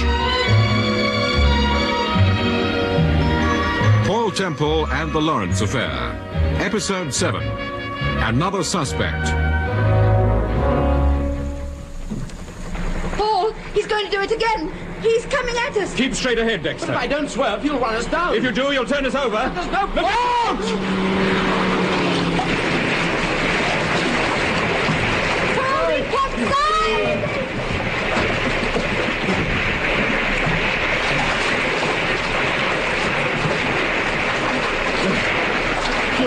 Steve! Steve, where are you? Steve!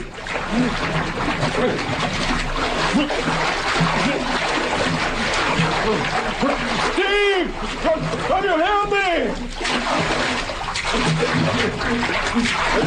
Steve!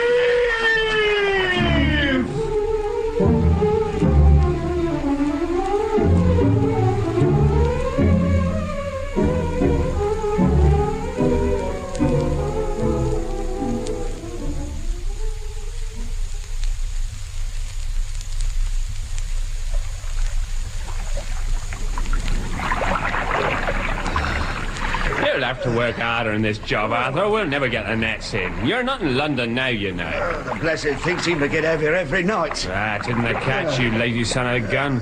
It's the fact that you're too lazy to... What you staring at? What's that? Who would have started?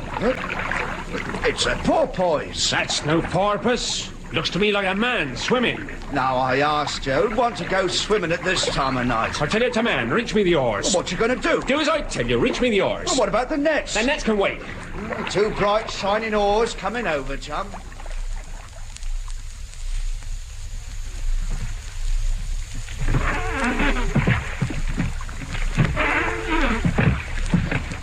Now, slow down, Stan. Steady. Well, is that your idea of a porpoise? Well, where'd he come from? That's what I'd like to know. Over here, mate. Over here. I think I can reach him. Oh, he's whacked. He's proper done in. Here we are, mate. Give me your hand. That's it. Hold on. Have you got him? Yes. Oh, but I don't know how I'm going to get him into the boat. Here, I'll give you a hand. Oh, he's a dead weight. Now, steady, steady. Oh, we'll never get him up this way. Wait. Yeah, we'll have to try that. Wait a minute. He's coming to a bit. That's it, chum. Good man. That's it. Get hold of his legs, Stan. Here. Yeah. Right. Oh, I got him.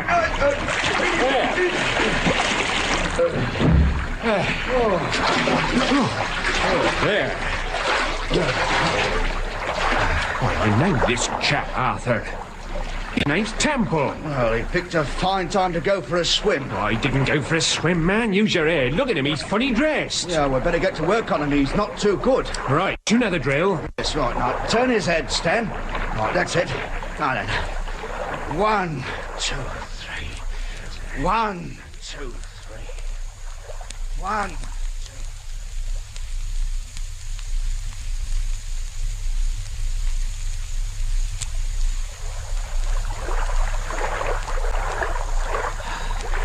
One, 2, 3. Oh.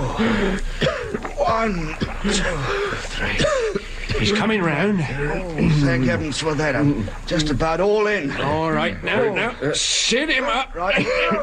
That's it. Steve, where's my wife? Where's my wife? Now, take it easy, chum. Take it easy. Wait a minute, Arthur. Mr. Temple, was your wife with you? Yes. What's happened to her? Well, what happened to you? There were 3 of us. We were in a dinghy hit overturned. Who were the other 2? My wife and a man called Brian Dexter. What were you doing out in the bay this time of the day? We were going out to a yacht. Steady now, steady. Here, it's just about all in, Stan. The sooner we get him ashore, the better. Yes. No, you can't go back yet. You've got to help me find my wife. Look, it was a slice of luck spotting you in this weather. How do you think we can find your wife? Please don't go back. Not yet. Now, take it easy. We're only doing what's best for you. If we see your wife, we'll pick her up, of course. Yeah, now, steady, Arthur. This mist is pretty bad tonight, Mr. Temple, but we'll drift around and keep our fingers crossed. If you want my opinion, we're drifting against it. What is it? I thought I saw something. Someone in the water? No, I thought... Yes, there it is. It's the yacht. Look. By golly, you're right. Isn't that the yacht you were going out to? Yes, that's it. Get closer. Get closer. They may have heard something. Keep your eye on it, Arthur. We can easily lose it. I've lost it already. No, there she is. No, keep going. You're all right. Keep going. Hello there! Hello there! They may have left the yacht by now. Not in this mist, Arthur. Well, where is everybody then? Hello there! Anyone aboard? The Silver! Can you hear me? That's no use. We better make for the harbour. Hello there! Where are you? We're over here! Is that you, De Silva? Yes. Who is that? This is Temple! Paul Temple! Stan, get closer. Pull in closer. Get the boat closer.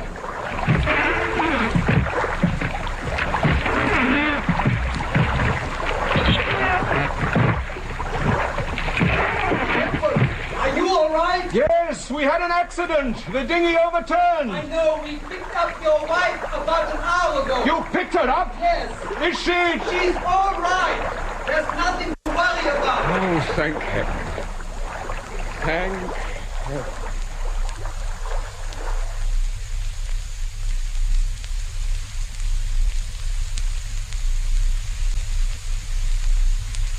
Everything seemed to go dark, and I couldn't see anything. I heard you shouting, and I tried to shout back. I kept swallowing water. Go on, Steve. I caught a glimpse of Dexter. He seemed to be holding on to something. I tried to get across to him. Suddenly, while I was swimming towards him, he disappeared. What do you mean, Steve? He disappeared? Did he go under? I just don't know. Did you see Dexter De Silva? No, we never even caught a glimpse of him. Go on, Steve. Well, I swam about for a bit, not knowing quite what to do, and I got panicky and started to shout. That's when I first heard you, Mrs. Temple. I was on deck waiting for the dinghy, and suddenly I heard your wife shouting for help. Thank heavens you did. Here's the brandy. Sorry to have been so long. Oh, thank you, Julie. Here you are, Temple. Drink this. Thank you. You can do with it, I'm sure. Indeed. I've just been giving your friends a whiskey and soda, Mr. Temple. I'm sure the poor souls would have preferred beer, but I'm afraid we haven't any at the moment. I should imagine they were grateful for anything. They must be just about all in. Oh, they certainly look it. That man Walters is quite exhausted. I wish to heavens there was something we could do about Dexter. What can we do? The mist doesn't seem to be clearing. Of course, he may have got to shore all right. If he's a good swimmer, it's just possible. But Brian couldn't swim. He couldn't swim? Well, hardly. You certainly wouldn't call him a swimmer. Oh, dear, that doesn't sound very hopeful. It certainly doesn't. Mr. Temple, this boat that caused the accident, did you see it? Yes, but it's very doubtful if I should recognize it again. The man wore goggles and a sort of wind cheater thing. Do you think he knew what he was doing? Oh, he knew what he was doing, all right. But it seems incredible. I can hardly imagine anyone doing a thing like that quite deliberately, in cold blood. Well, he did, Mrs. De Silva. It seems incredible. Temple, you remember several days ago when you came to my consulting room, you asked me questions about my chauffeur, a man called Barker. Yes. I suppose you heard what happened to him. Yes. I helped to identify the body. You did? Yes. But why? When the police searched Barker, they found a wallet on him. In the wallet were several photographs of my wife. Of your wife? You mean Mrs. Temple? I've only got one wife, De Silva. But that's extraordinary. Why should Barker carry photographs of your wife? Why, indeed? Was he a friend of yours, Mrs. Temple? No. Then why were you curious about Barker in the first place, Temple? I told you why. My wife was under the impression that she'd seen a friend of ours, well, an acquaintance, actually, sitting in your car at Maidenhead. I didn't think it was our friend. We had a little argument about it, and I decided to find out whether she was right or wrong. And was she right? Yes, she was right, Mrs. De Silva. Who was this friend of yours? A man called West, Salty West. Salty West? Yes. Do you know this man, Julie? Oh, I don't know him, but I've heard of him. He's a native of these parts, quite a character, I believe. Was he a friend of Barker's? Well, I wouldn't know, Ernest. I didn't make a habit of mixing with Barker's friends. You know perfectly well what I mean, Julie. Did you ever see them together? No. Did Barker ever come to Downburgh? Occasionally. Sometimes drove my wife down here. I take it you're rather fond of Downburgh, Mrs. De Silva. I'm fond of yachting, Mr. Temple. I find this a convenient centre. I should have thought cows would have been more convenient. I don't happen to like cows. Neither does Brian. Was Dexter an experienced yachtsman? Oh, very. That is why my wife and he were such good friends. Apart from the fact that I can't afford this sort of thing, I must confess I'm not really very keen on it. You loathe it, dear. You're the world's worst sailor. Mrs. De Silva, will you forgive me if I ask you one or two rather personal questions? Well, it depends on how personal. Is Sylvia Ross a friend of yours? Sylvia Ross? Yes, she's the daughter of Sir Carlton Ross. I've never heard of her. She's a friend of Mr. Dexter's. That may well be. I still haven't heard of her. Have you heard of a man called Tico, Johnny Tico? Why, yes. Isn't he something to do with the dance band? Yes, he ran the dance band. Is he a friend of yours? Oh, of course he isn't. You've never met him? No. Both Tico and his wife were in Downburgh this morning. They had lunch at the hotel. Well? Did they come out to the yacht? Oh, well, of course they didn't. I've told you I've never even met them. I know Mr. and Mrs. Tico. Really? They're patients of mine. Did you know they were in Downburgh? No, I didn't. There's no reason why I should. Do you know many of the local people, Mrs. De Silva? Not a great many. The shopkeepers, of course. Did you ever meet Bob Gardner? Yes. When was that? Oh, about a week before the accident. Who is Bob Gardner? Oh, he's one of the local fishermen. Or rather, he was. He had an accident on Lighthouse Cliff and was killed. Oh, yes, I seem to remember reading something about it. He had a sister called Mary. That's right, Mary Gardner. But you knew Mary Gardner, Julie. She was quite a friend of yours. Oh, hardly a friend. She came out to the yacht once or twice. She was rather handy with a needle, and she altered one or two dresses for me. I see. Come in. Excuse me, sir. Oh, come in, Walters. Do you feel better? Yes, much better, thank you, sir. Would you like another whiskey and soda? No, thank you. You've been very kind, ma'am. The mist seems to be lifting quite a bit, Mr. Temple. I think it might be a good idea if we made a move. Yes, all right. Do you feel up to it, darling? Oh, yes, I'll be all right. Well, you could stay the night if you like, Mrs. Temple. We haven't a lot of room, but I dare say that No, we could make... thank you very much. I'd like to get back to the hotel and change, if you don't mind. Oh, yes, of course. And please let us know if there's any news of Dexter. We'll keep our eyes open on the way back, sir.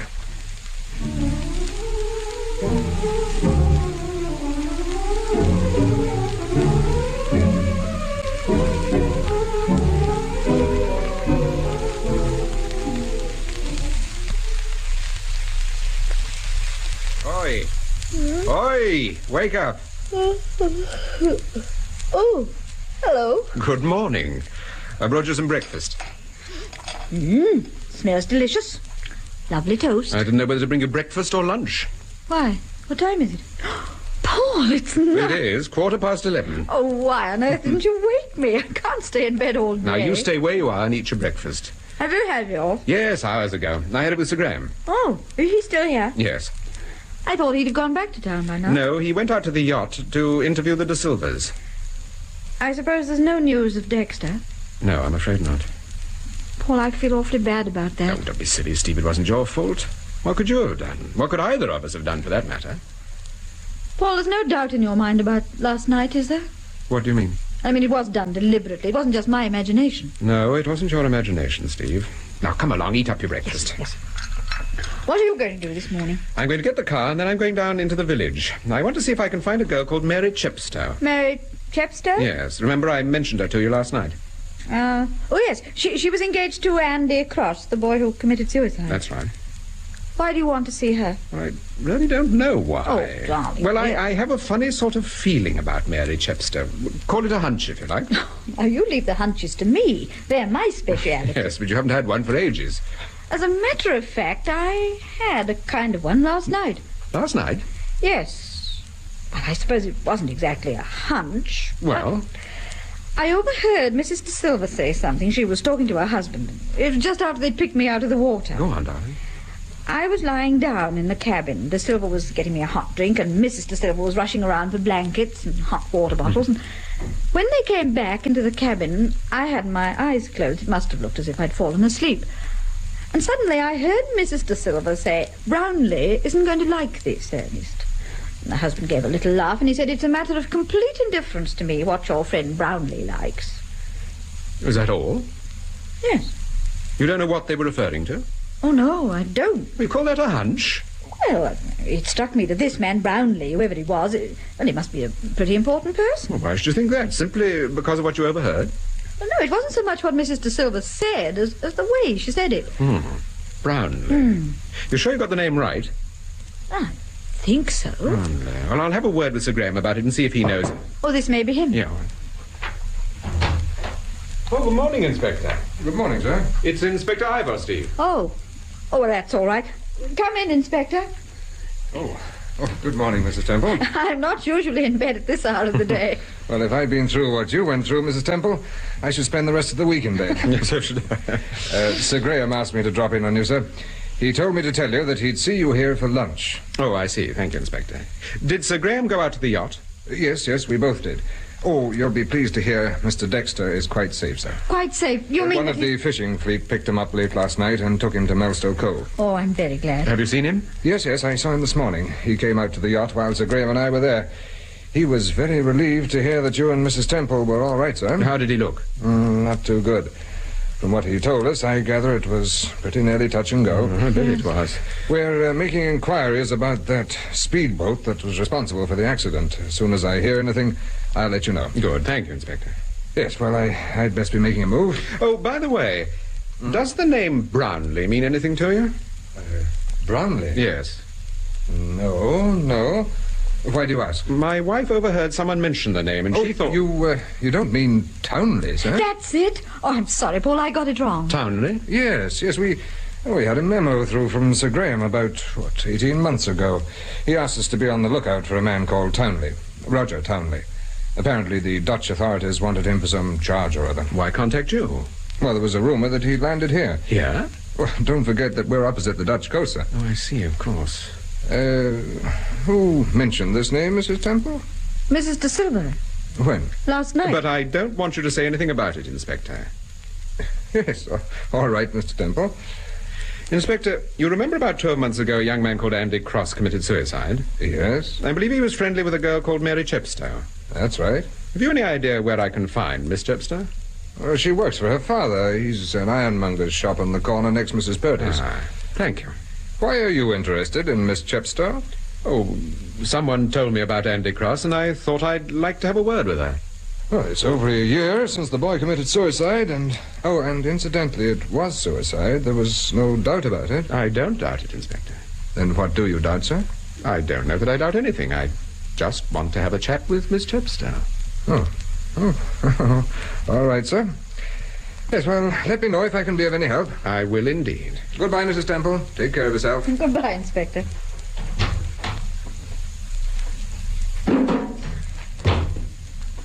Paul, why do you really want to see this girl? I told you, Steve.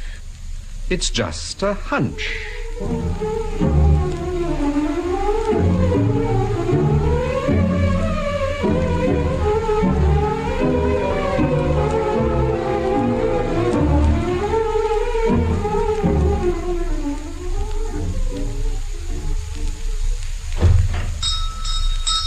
Good morning, sir. Good morning. Mr. Chepstow? Aye? My name's Temple, Paul Temple. Perhaps you've heard of me. I'm a friend of Inspector Ivors. Of course I've heard of you, Mr. Temple. What can I do for you, sir? I'd like to have a word with your daughter, Mr. Chepstow. I'm afraid that isn't possible, sir. Oh, why not? She's gone up to London. She left last night on the 6:15. Oh, I see. Is she staying in London? Aye, so far as I know. Well, I'm returning to London myself today. Perhaps you could give me her address. I could, but what is it you want exactly? Perhaps I could help you. I rather doubt it, Mr. Chepstow. If it concerns my daughter, it concerns me. Your daughter was engaged to a boy called Andy Cross. That's right. He committed suicide. Aye, he did. Why? Don't you know why, Mr. Temple? If I knew, I shouldn't ask you. It all come out at the inquest, and it's been common enough gossip ever since. Yes, but I still... He had a tiff with Mary and got despondent. I see. But this is old stuff. Mr. Temple, why are you interested in what happened to Andy after all this time? I'm interested in the motive. What motive? Andy's motive. The reason why he committed suicide. I've told you the reason. You told me that he had a row with your daughter and got despondent, but that doesn't sound a very strong motive to me. It was good enough for the coroner. Was it good enough for you, Mr. Chepstow? No. No, it wasn't. And it wasn't good enough for Mary neither. I see. Tell me, what sort of boy was Andy Cross? Good-looking chap, clever with his hands. Was he moody, highly strung? I shouldn't have said so. I understand he worked at a garage. Aye, part of the time. Part of the time? Look, Mr. Temple, don't think me rude, but take my advice and let sleeping dogs lie. Mary was very upset when Andy died. Very upset. As a matter of fact, she's never properly got over it. I've no wish to upset your daughter further. Well, you will upset her if you ask her a lot of questions about Andy. Now, just let the poor lass forget all about it. She had a bad enough time when it happened. My goodness, if it hadn't been for that hobby of hers, she'd have had a nervous breakdown and no mistake. Hobby? Yes, I don't mind telling you. Her mother and I used to laugh at that crooning of hers, but it's been a godsend during the past 12 months. An absolute godsend. Crooning, Mr. Chepstow? You mean she sings with a band? Yeah, with one of the local bands. Really? Just an amateur outfit, of course, but she's mad on it. Her mother and I have never taken her seriously, but this chap from London seems to think she's very good. Which chap from London? He came down yesterday. Most impressed he was. He's offered her a job. What was the man's name? Tico? Why, yes. That's right. Johnny Tico.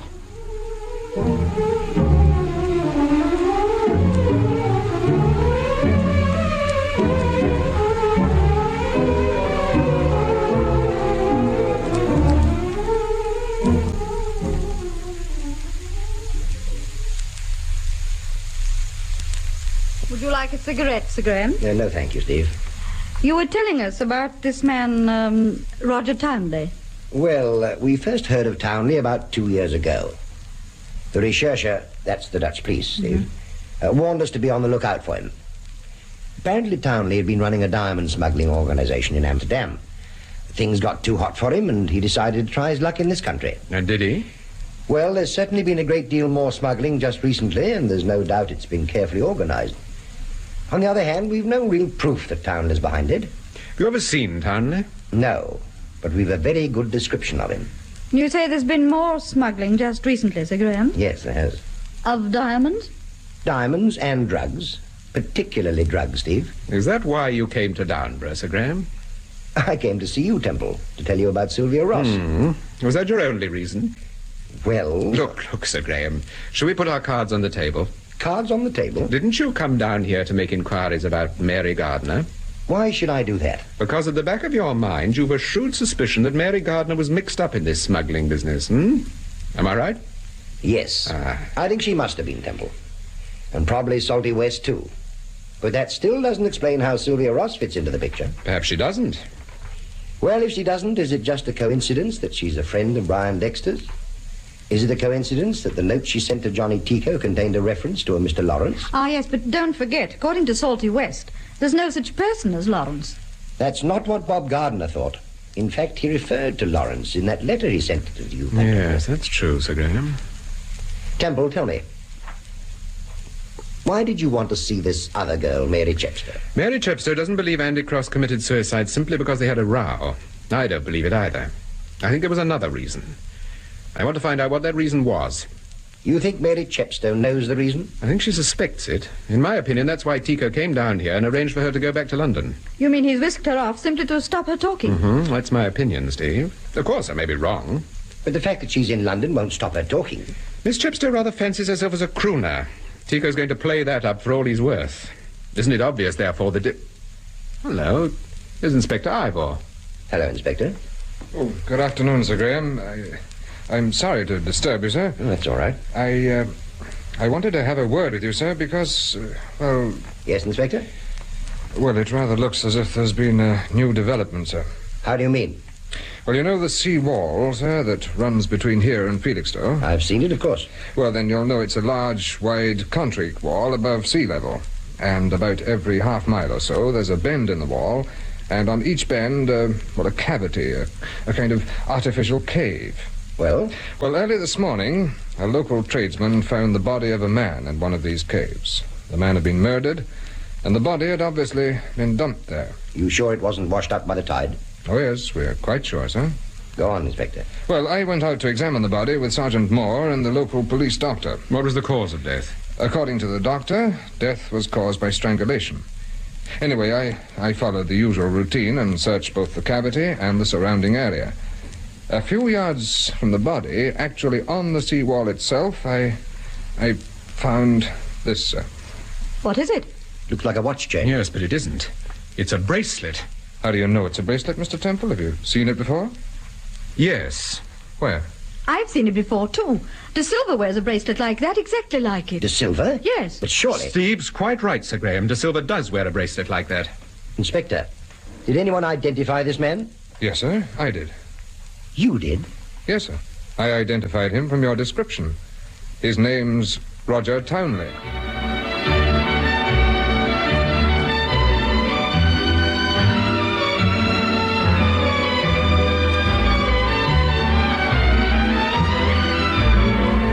That was the 7th episode of the Francis Durbridge serial, Paul Temple and the Lawrence Affair, with Peter Cook as Paul Temple and Marjorie Westbury as Steve.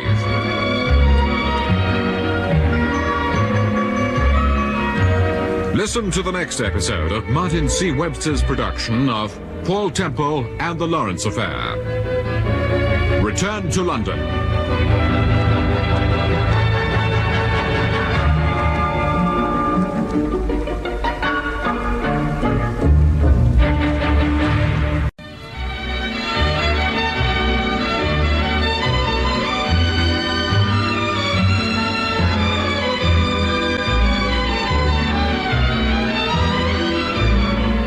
We present Peter Cook as Paul Temple and Marjorie Westbury as Steve in Paul Temple and the Lawrence Affair, a serial by Francis Durbridge. Paul Temple and the Lawrence Affair. The final episode. Return to London. Well, I went out to examine the body with Sergeant Moore and the local police doctor. What was the cause of death? Strangulation.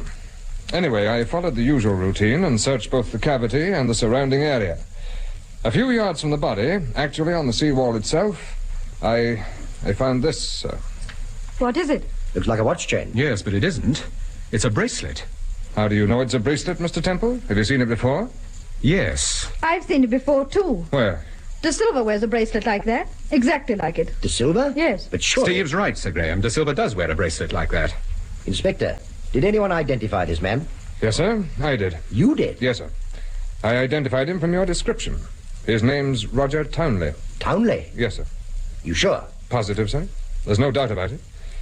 And by a curious coincidence, I was talking to Mr. Temple about Townley only this morning, sir. Oh, why? Well... Steve thought she heard Mrs. De Silva mention the name last night. Tell me about it, Steve. It was just after De Silva rescued me. I was in the cabin, feeling pretty exhausted. Mrs. De Silva turned to her husband and said, Townley isn't going to like this, Ernest. And what did he say? He said, it's a matter of complete indifference to me what your friend Townley likes. I see. Steve, do you think that Julie De Silva was referring to the fact that her husband had rescued you? Well, that's what struck me at the time, but it seems such an odd thing to say. Not so very odd.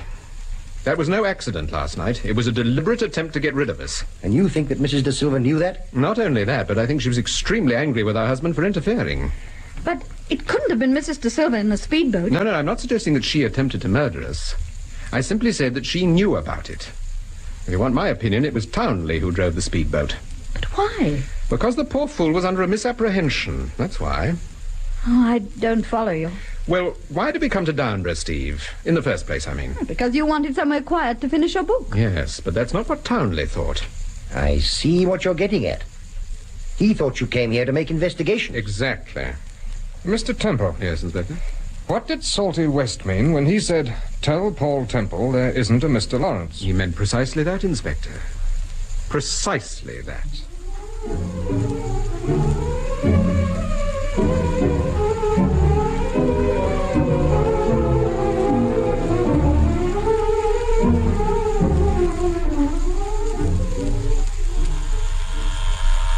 Oh, come along, Charlie, come along. Be patient, darling. I am, but you always take such a time to answer the bell. Oh, we're in no desperate hurry. I am. It's 7:30. Well? I want to see that fellow Tico as soon as I possibly can. Why do you want to see Tico? Because he's got that girl Mary Chepstow under his wing. And after what's happened, I don't want to take any chances. I see. Oh, sorry, Mr. Temple. I was in the bath. Evening, Mrs. T. Hello, Charlie. Oh, don't say Mrs. T. No, Mr. T. I mean, no, sir. And take this suitcase. Yes, sir? No, the heavy one. Oh, sorry, sir. Any messages? Letters? No, sir. Nothing? Well, several bills, sir. Yes, I know that. Oh, Mr. Haley rang up, sir. Ah, what did he say? Well, he said he'd got your telegram, sir, and, Yes? And the answer was, like a fish. Like a fish? Yes, sir. Thank you, Charlie. Not at all, sir. Who's this Mr. Haley? Oh, just someone I know. It wouldn't be Reg Haley, the artist. Yes, that's right. But you hardly know him. He was born in 1926 and he went to Eton. Why did you send him a telegram? I told you. He was born in 1926 and he went to Eton. I don't care if he went to Rodine. Why did you send him a telegram? Never mind. Come on, dear. Let's go upstairs and change. Thank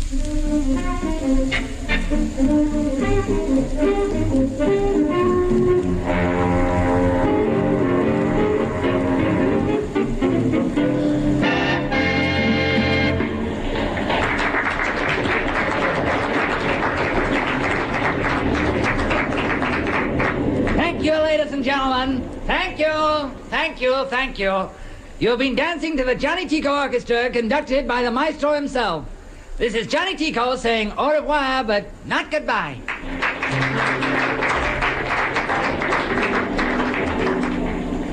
I'm going to have a word with the maestro himself, darling. Stay here. Don't be long. Don't worry. I can say what I want to say in 2 minutes.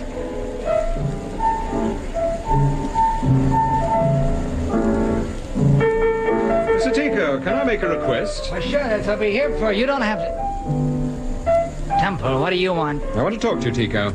I've got a dressing room. Sure, I've got a dressing room. Let's use it. Look, I'm working. This is business hours. I'm on again in 10 minutes. What I've got to say won't take more than 2. Okay, follow me.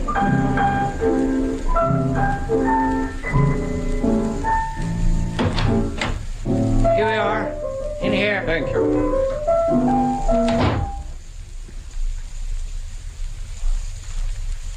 Well, what is it, Mr. Snooper? Tico, when you were in Downburgh, you met a girl called Mary Chepstow. You brought her back with you. Well? Why? Why what? Why did you bring her back with you? What business is it of yours? I'm asking you a question, Tico. I want the answer. Mary Chepstow sings. She's got a good voice. I'm always on the lookout for girls with good voices. Is she here tonight? She will be later. How much later? I told her to be here at 10 o'clock. Where is she now? How should I know? I'm not her guardian. You're responsible for her. What do you mean? Tico, listen. Mary Chepstow was engaged to a boy called Andy Cross who committed suicide. Well? The general impression was that he did so because he'd had a row with his fiancée. That's not what I think. It's not what Mary Chepstow thinks either. So what? You brought Mary Chepstow to London because you wanted to keep an eye on her. You wanted to make sure she wouldn't talk. Well, that's not true. She's a singer, a first-class singer. I hope so. What do you mean, you hope so? I'm holding you responsible for that girl. Scotland Yard knows that you brought her here. If anything happens to her, Tico, I shouldn't like to be in your shoes. Nothing's going to happen to her. I'm delighted to hear it. Now, if you've no objection, I'd like to get back to the dance floor. I have no objection. No. After you.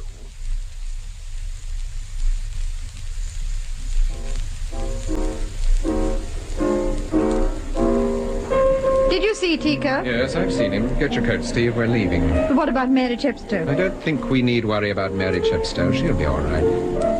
Get your coat, Steve. I've got it on. Oh, sorry. You look very thoughtful. What are you dreaming about? I was just thinking it's about time we gave another cocktail party.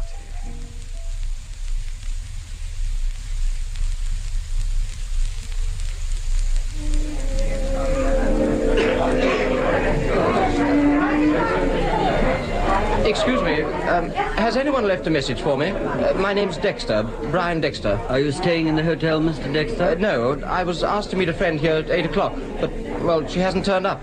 Well, I'm afraid there's no message for you, sir. Hello, Mr. Dexter. Oh, good evening, Mrs. Temple. You look rather worried. Well, I'm rather annoyed. I was supposed to meet someone at 8 o'clock, and they just haven't shown up. It wouldn't be Mrs. De Silva by any chance? Why, yes.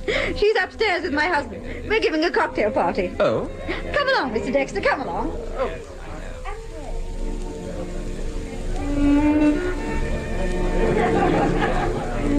Good evening. Oh, good evening, sir. My name is Burford, and Mr. Paul Temple asked me to call. Oh, why, certainly, Mr. Burford. Mr. Temple is expecting you, sir. Room 13 on the first floor. Oh, thank you. Thank you very much. Thank you, sir.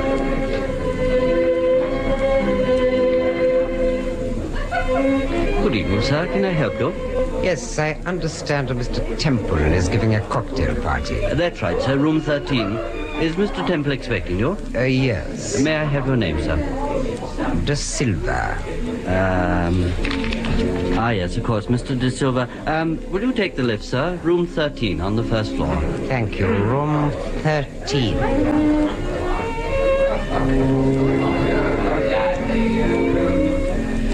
Is she in the cocktail bar? No. Have you looked in the dining room? Yes. Well, have you looked in She's not in there either. Oh, what the heck is she playing at? Telegram said 8 o'clock. So what? It's now 20 to 9. Surely to goodness she... What is it, Johnny? Just look who's here. Hello, Mrs. Tico. This is a pleasant surprise. What are you doing here? Well, I might say the same, Mr. Tico. What are you doing here? We arranged to have dinner with friends of ours, but unfortunately... Not Mrs. De Silva. Now, don't tell me it's Mrs. De Silva. Well, actually, But she's upstairs with my husband. She's been here for hours. Upstairs with your husband? Yes. We're giving a cocktail party. A lovely party, Mr. Tico. Come along. We'd be delighted to have you join us. Now, wait a minute. We didn't come here to go to any cocktail party. You didn't? No. What did you come for? I've told you, to see Mrs. De Silva. But I've told you, Mr. Tico, she's upstairs with my husband. Come along, don't spoil the party. Oh dear, I just thought, I do hope you're not superstitious. Why? The party's in room 13. Really don't mind.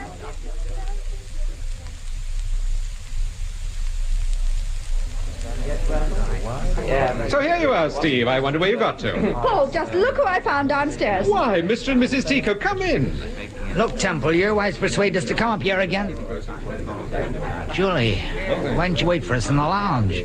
What are you talking about? Who is this? This is Johnny Tico, Mrs. De Silva, the Johnny Tico in person. Yes, but I've never let me introduce you to everyone else, Tico. First of all, Mr. Brian Dexter. How do you do? Mr. Max Burford. How do you do? Mr. De Silva. Oh, but of course you know Mr. De Silva.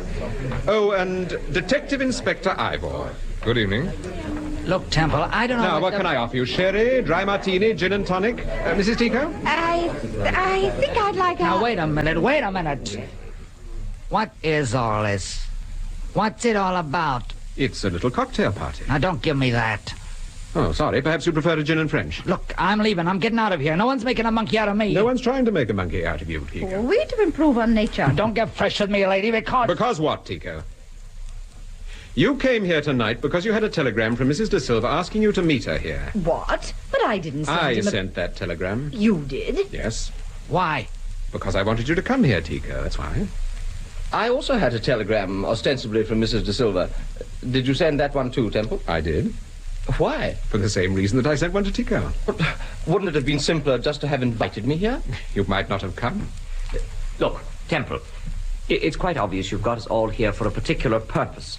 Don't you think it might be a good idea if you told us what that purpose was? I agree, Burford.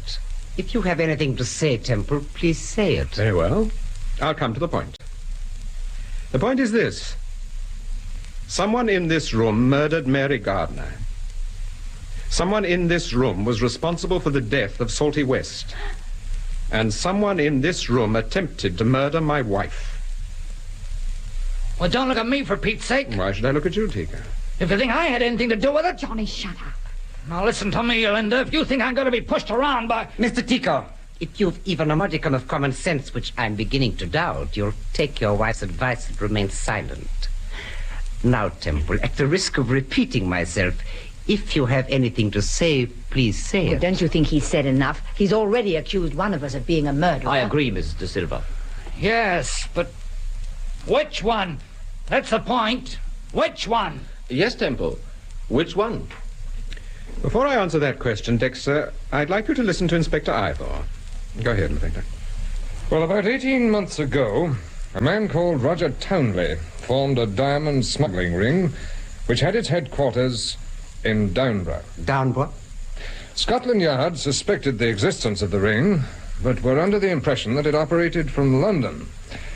Then one day, by pure coincidence, Mr. Temple decided to go to Downburgh. I was writing a novel and I wanted to be quiet.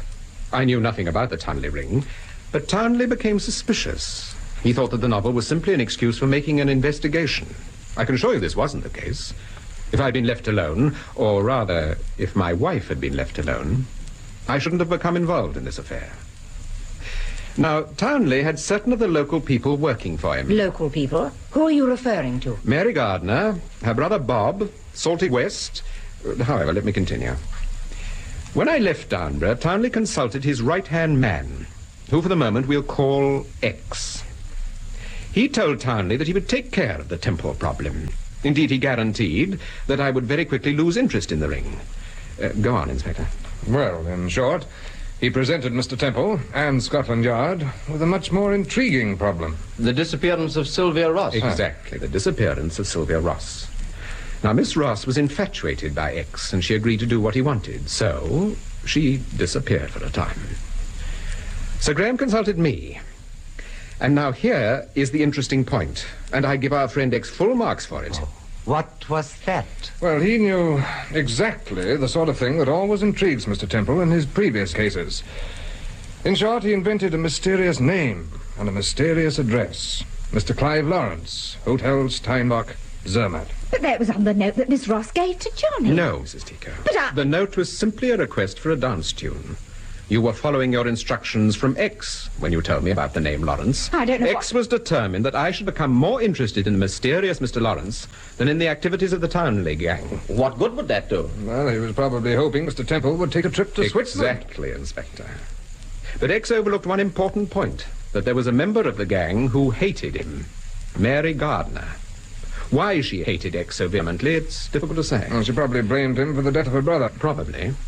Anyhow, Mary Gardner knew that X was throwing me off the scent by introducing a fictitious Mr. Lawrence. So, out of spite, she produced a letter which was supposed to have been written by her brother Bob. The letter also mentioned Lawrence and apparently tied him up with the Downburgh affair. So, naturally, Mr. Temple became interested in the Downburgh affair. Which was precisely what Mary Gardner intended. But look here, if Mary Gardner was a member of the ring, why should she throw suspicion Mary was upset because of what had happened to her brother. Also, she was afraid that sooner or later X would take over from Townley. I see. Temple, a few moments ago you said that the person who murdered Mary Gardner was here, in this room. That's true, De Silva. In other words, you mean X. In other words, I mean X. Then why don't you come out into the open and tell us who this person really is? Paul, look out! Stand back! Get away from that door! Dexter, don't be a fool. Put that revolver down. I'm warning you. Get away from that door! Now, Dexter, listen. You'll never get out of here, even if you get through that door. There are 3 men in the corridor and a man in every entrance. You know perfectly well that you haven't the remotest... He's going for the window! Stop him, Burford!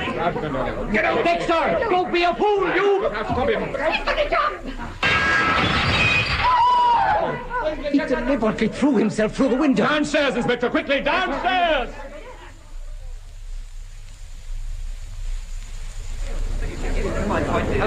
and suddenly the whole window fell on top of him. He might have been killed. I couldn't believe my eyes. He came straight through the window. He was covered in blood when he rushed across the road. I don't know what happened. I saw the glass and then the man running across the road. Did you see him, Vosper? Yes, I was on the side entrance. I heard the crash and rushed outside. Well, where is he? He dashed across the road towards the car park. Well, why in heaven's name didn't you stop him? Because I didn't realize who he was. I never imagined you'd let him jump through the window. There he is. Where?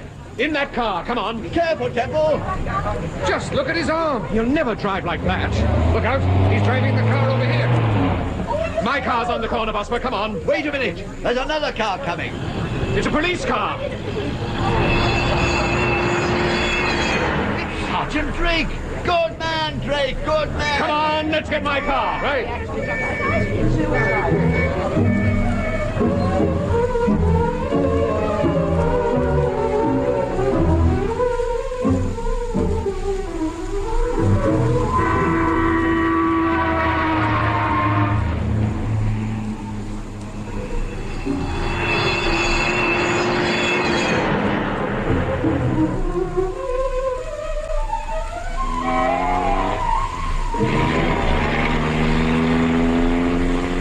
Looks as if he's heading for the embankment. If we turn down Bilton Street, we may cut him off. Or lose him. We'll have to take that chance. Drake's still on his tail. If he gets over the other side of the river, we've had it. Hold tight, I'm going round here. Right. Left at the bottom, Temple. No left. I know what I'm doing, Inspector. You're right. We're on the embankment. I'm sorry I You've done it. You've done it. There he is. You've cut him off.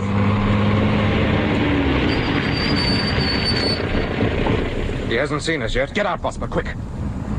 He spotted us. What's he going to do? By Timothy, he's trying to turn round. He's lost control. He's going for the parapet.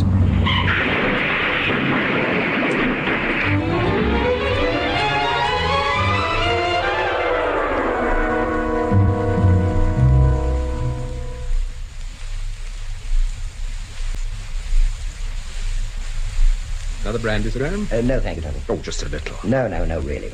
Oh, well. Whoa, steady. Shall we have another log on the fire, Paul? Yes, I'm happy. You know, Sir Graham, there are still one or two things I don't understand about this business. By Timothy, here we go. I warned you, Sir Graham. Go ahead, Steve. Fire away, my dear. Well, what about Salty West? What about him? Well, was he really a member of the Ring? Yes, of course he was. Townley realized that he couldn't form the Ring without the help of some of the local people. So, after making discreet inquiries, he enlisted the help of the gardeners, Salty West, and young Andy Cross. Yes. Cross, poor chap, became conscience-stricken and finished up by committing suicide. However, Salty didn't become conscience-stricken. On the contrary, he became rather full of himself. He refused to take orders, refused to do any work, and simply pursued a gentle form of blackmail. Wicked old man. Townley couldn't do anything with him, so he dressed him up and sent him to Maidenhead to see Dexter. Then Barker... Ah, yes. Now, he was De Silva's chauffeur. That's right. He was a member of the Ring. He took Salty to meet Dexter. If we'd turned up 10 minutes earlier, we should probably have seen the three of them together. And you say Barker was a member of the Ring? Yes. Did De Silva know that? He suspected it, but it was really Mrs. De Silva who was in league with Townley. De Silva was completely under her thumb. Were she and Dexter... Yes, I'm afraid so. Although he was also carrying on with Sylvia Ross. Oh, dear. It was Dexter, of course, who hid Sylvia. But who murdered Barker? Dexter did. But why? He thought that by doing that immediately after my visit to Harley Street, it would throw suspicion on De Silva. He continued to throw suspicion on De Silva when he had disposed of Townley. Ah, yes, you mean by planting De Silva's bracelet? Exactly. Sir Graham, was it Dexter who tried to kill me? Strictly speaking, yes. But it was Barker who was responsible for the duplicate handbag. Oh. That's why he had the photographs. They were purely a means of identification. But why should they want to kill me? I mean, I can understand them trying to get rid of Paul. Yes, but they knew perfectly well if they tried to get rid of Temple and failed, it would only make him more determined than ever. They worked on the principle of trying to scare Temple into dropping the case. And they very nearly succeeded, Sir Graham. I was pretty worried, especially after the Bob Gardner accident. I began to wonder whether something like that was going to happen to Steve. But was it an accident? No, Steve. Townley murdered Gardner, although Salty was there when it happened. I think Townley was under the impression that Gardner had been passing information on to your husband. Why? Don't forget he saw the three of you together that afternoon out in the bay. It was Townley, in fact, who fired the shots. And what about Freeman, Paul, Burford's cousin? The man who kept staring at me. How does he fit into all this? Freeman was the fence, the go-between. But oddly enough, it was Freeman who first spotted you at Downburgh and drew Townley's attention to the fact that you were both staying there. Have you got Freeman? Oh, yes. Vosper picked him up this morning at Dover. You seem to have quite a bag, Sir Graham. Quite a bag. But Paul, Burford told us that when you went to see Freeman... Freeman already knew that I'd talked to Burford. Dexter told him to put on a little show purely for my benefit. You mean all that business about Lawrence and the Isle of Skye? Exactly. Freeman knew that Burford would report straight back to me. Don't you see? Dexter was still trying to make us concentrate on the mysterious Mr. Lawrence and the disappearance of Sylvia Ross. Well, then the telegram we found was carefully planted. Yes, but fortunately we went to Downburgh, not to the Isle of Skye. Yes, well, I think Dexter must have been one of the most callous individuals I've ever met. Yes, Dexter was quite a boy. And incidentally, quite a swimmer. I checked on that, Steve. Reg Haley, who was at Eton with him, said he swam like a fish. Like a fish? Oh, that's what that telegram was about. Well, there you are, Steve. That's the end of the Lawrence affair. Yes, but if you ask me, it should have been called the Downburgh case. I'm inclined to agree, Steve. Well, what are you going to do now, Temple? Write another novel? Oh, no. We're going away for a few weeks, Sir Graham. Oh, really? This is news to me. Well, you need a holiday, Paul, after all this. We both do. Where are you going? Downburgh? Not Pygmalion like this. Well, where are we going? Somewhere in the country, miles away from anywhere. And we're not going to tell anyone where we're going. And we're not going to leave a forwarding address. And we're going to call ourselves Mr. and Mrs. Smith. You wouldn't like me to wear a large black moustache? That's quite an idea. You'd better let me have your address, Steve, just in case I want to get in touch with you. You're the last person... Steve. For one moment, I thought you meant it. Well, I must be off. I've got a busy time ahead of me. Good night, Steve, my dear. Take care of yourself. Good night, Sir Graham. Good night.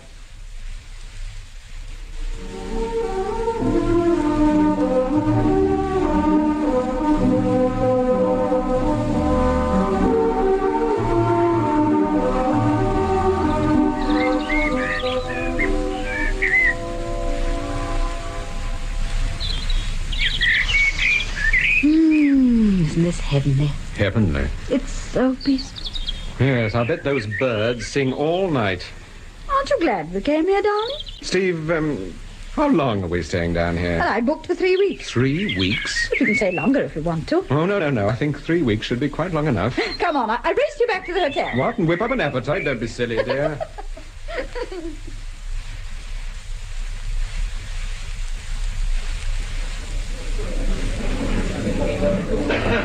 What's happened? Where have all these men come from? Timothy, what's hit the place? Paul, look. It's Sir Graham. Why, hello. What are you doing here? We're staying here. It's the International Police Convention. What? We're here for 3 weeks, Steve. Really, Sir Graham, how very interesting. Yes, meetings, conferences, lectures. Practically the whole of Scotland Yard should be down here by tomorrow morning. Can I get you anything, sir? Yes, rather. Steve. Brandy. What? Brandy.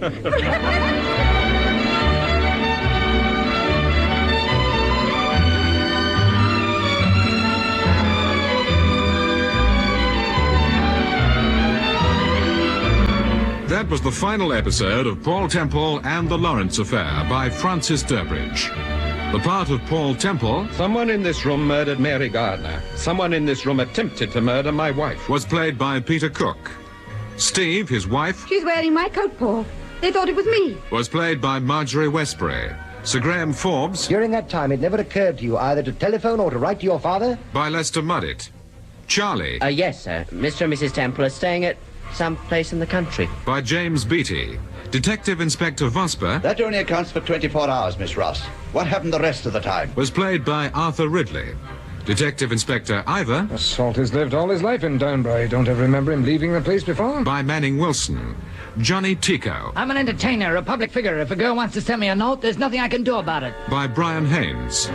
Linda Tico... I was just telling Mrs. Temple about your mother being ill, Johnny. ...was played by Belle Crystal. Max Burford... Freeman's up to something, and whatever it is, I don't want you to think that I'm mixed up in it. ...by Alan McClelland. Ernest De Silva... Obviously, you don't want to consult me professionally, Mr. Temple. ...by John Gabriel. Julie De Silva... But Brian couldn't swim. Well, you certainly wouldn't call him a swimmer. ...by Marjorie Mars. Mary Gardner... Watch your handbag, Mrs. Temple. Watch your handbag. ...was played by Dorothy Holmes Gore. Salty West... Oh, you look surprised when you saw me in that big car. Didn't think Salty West could look so smart. ...by Brewster Mason. And Brian Dexter... I'm sorry if I lost my temper, but it's infuriating to keep answering the same questions over and over again. ...was played by Simon Lack.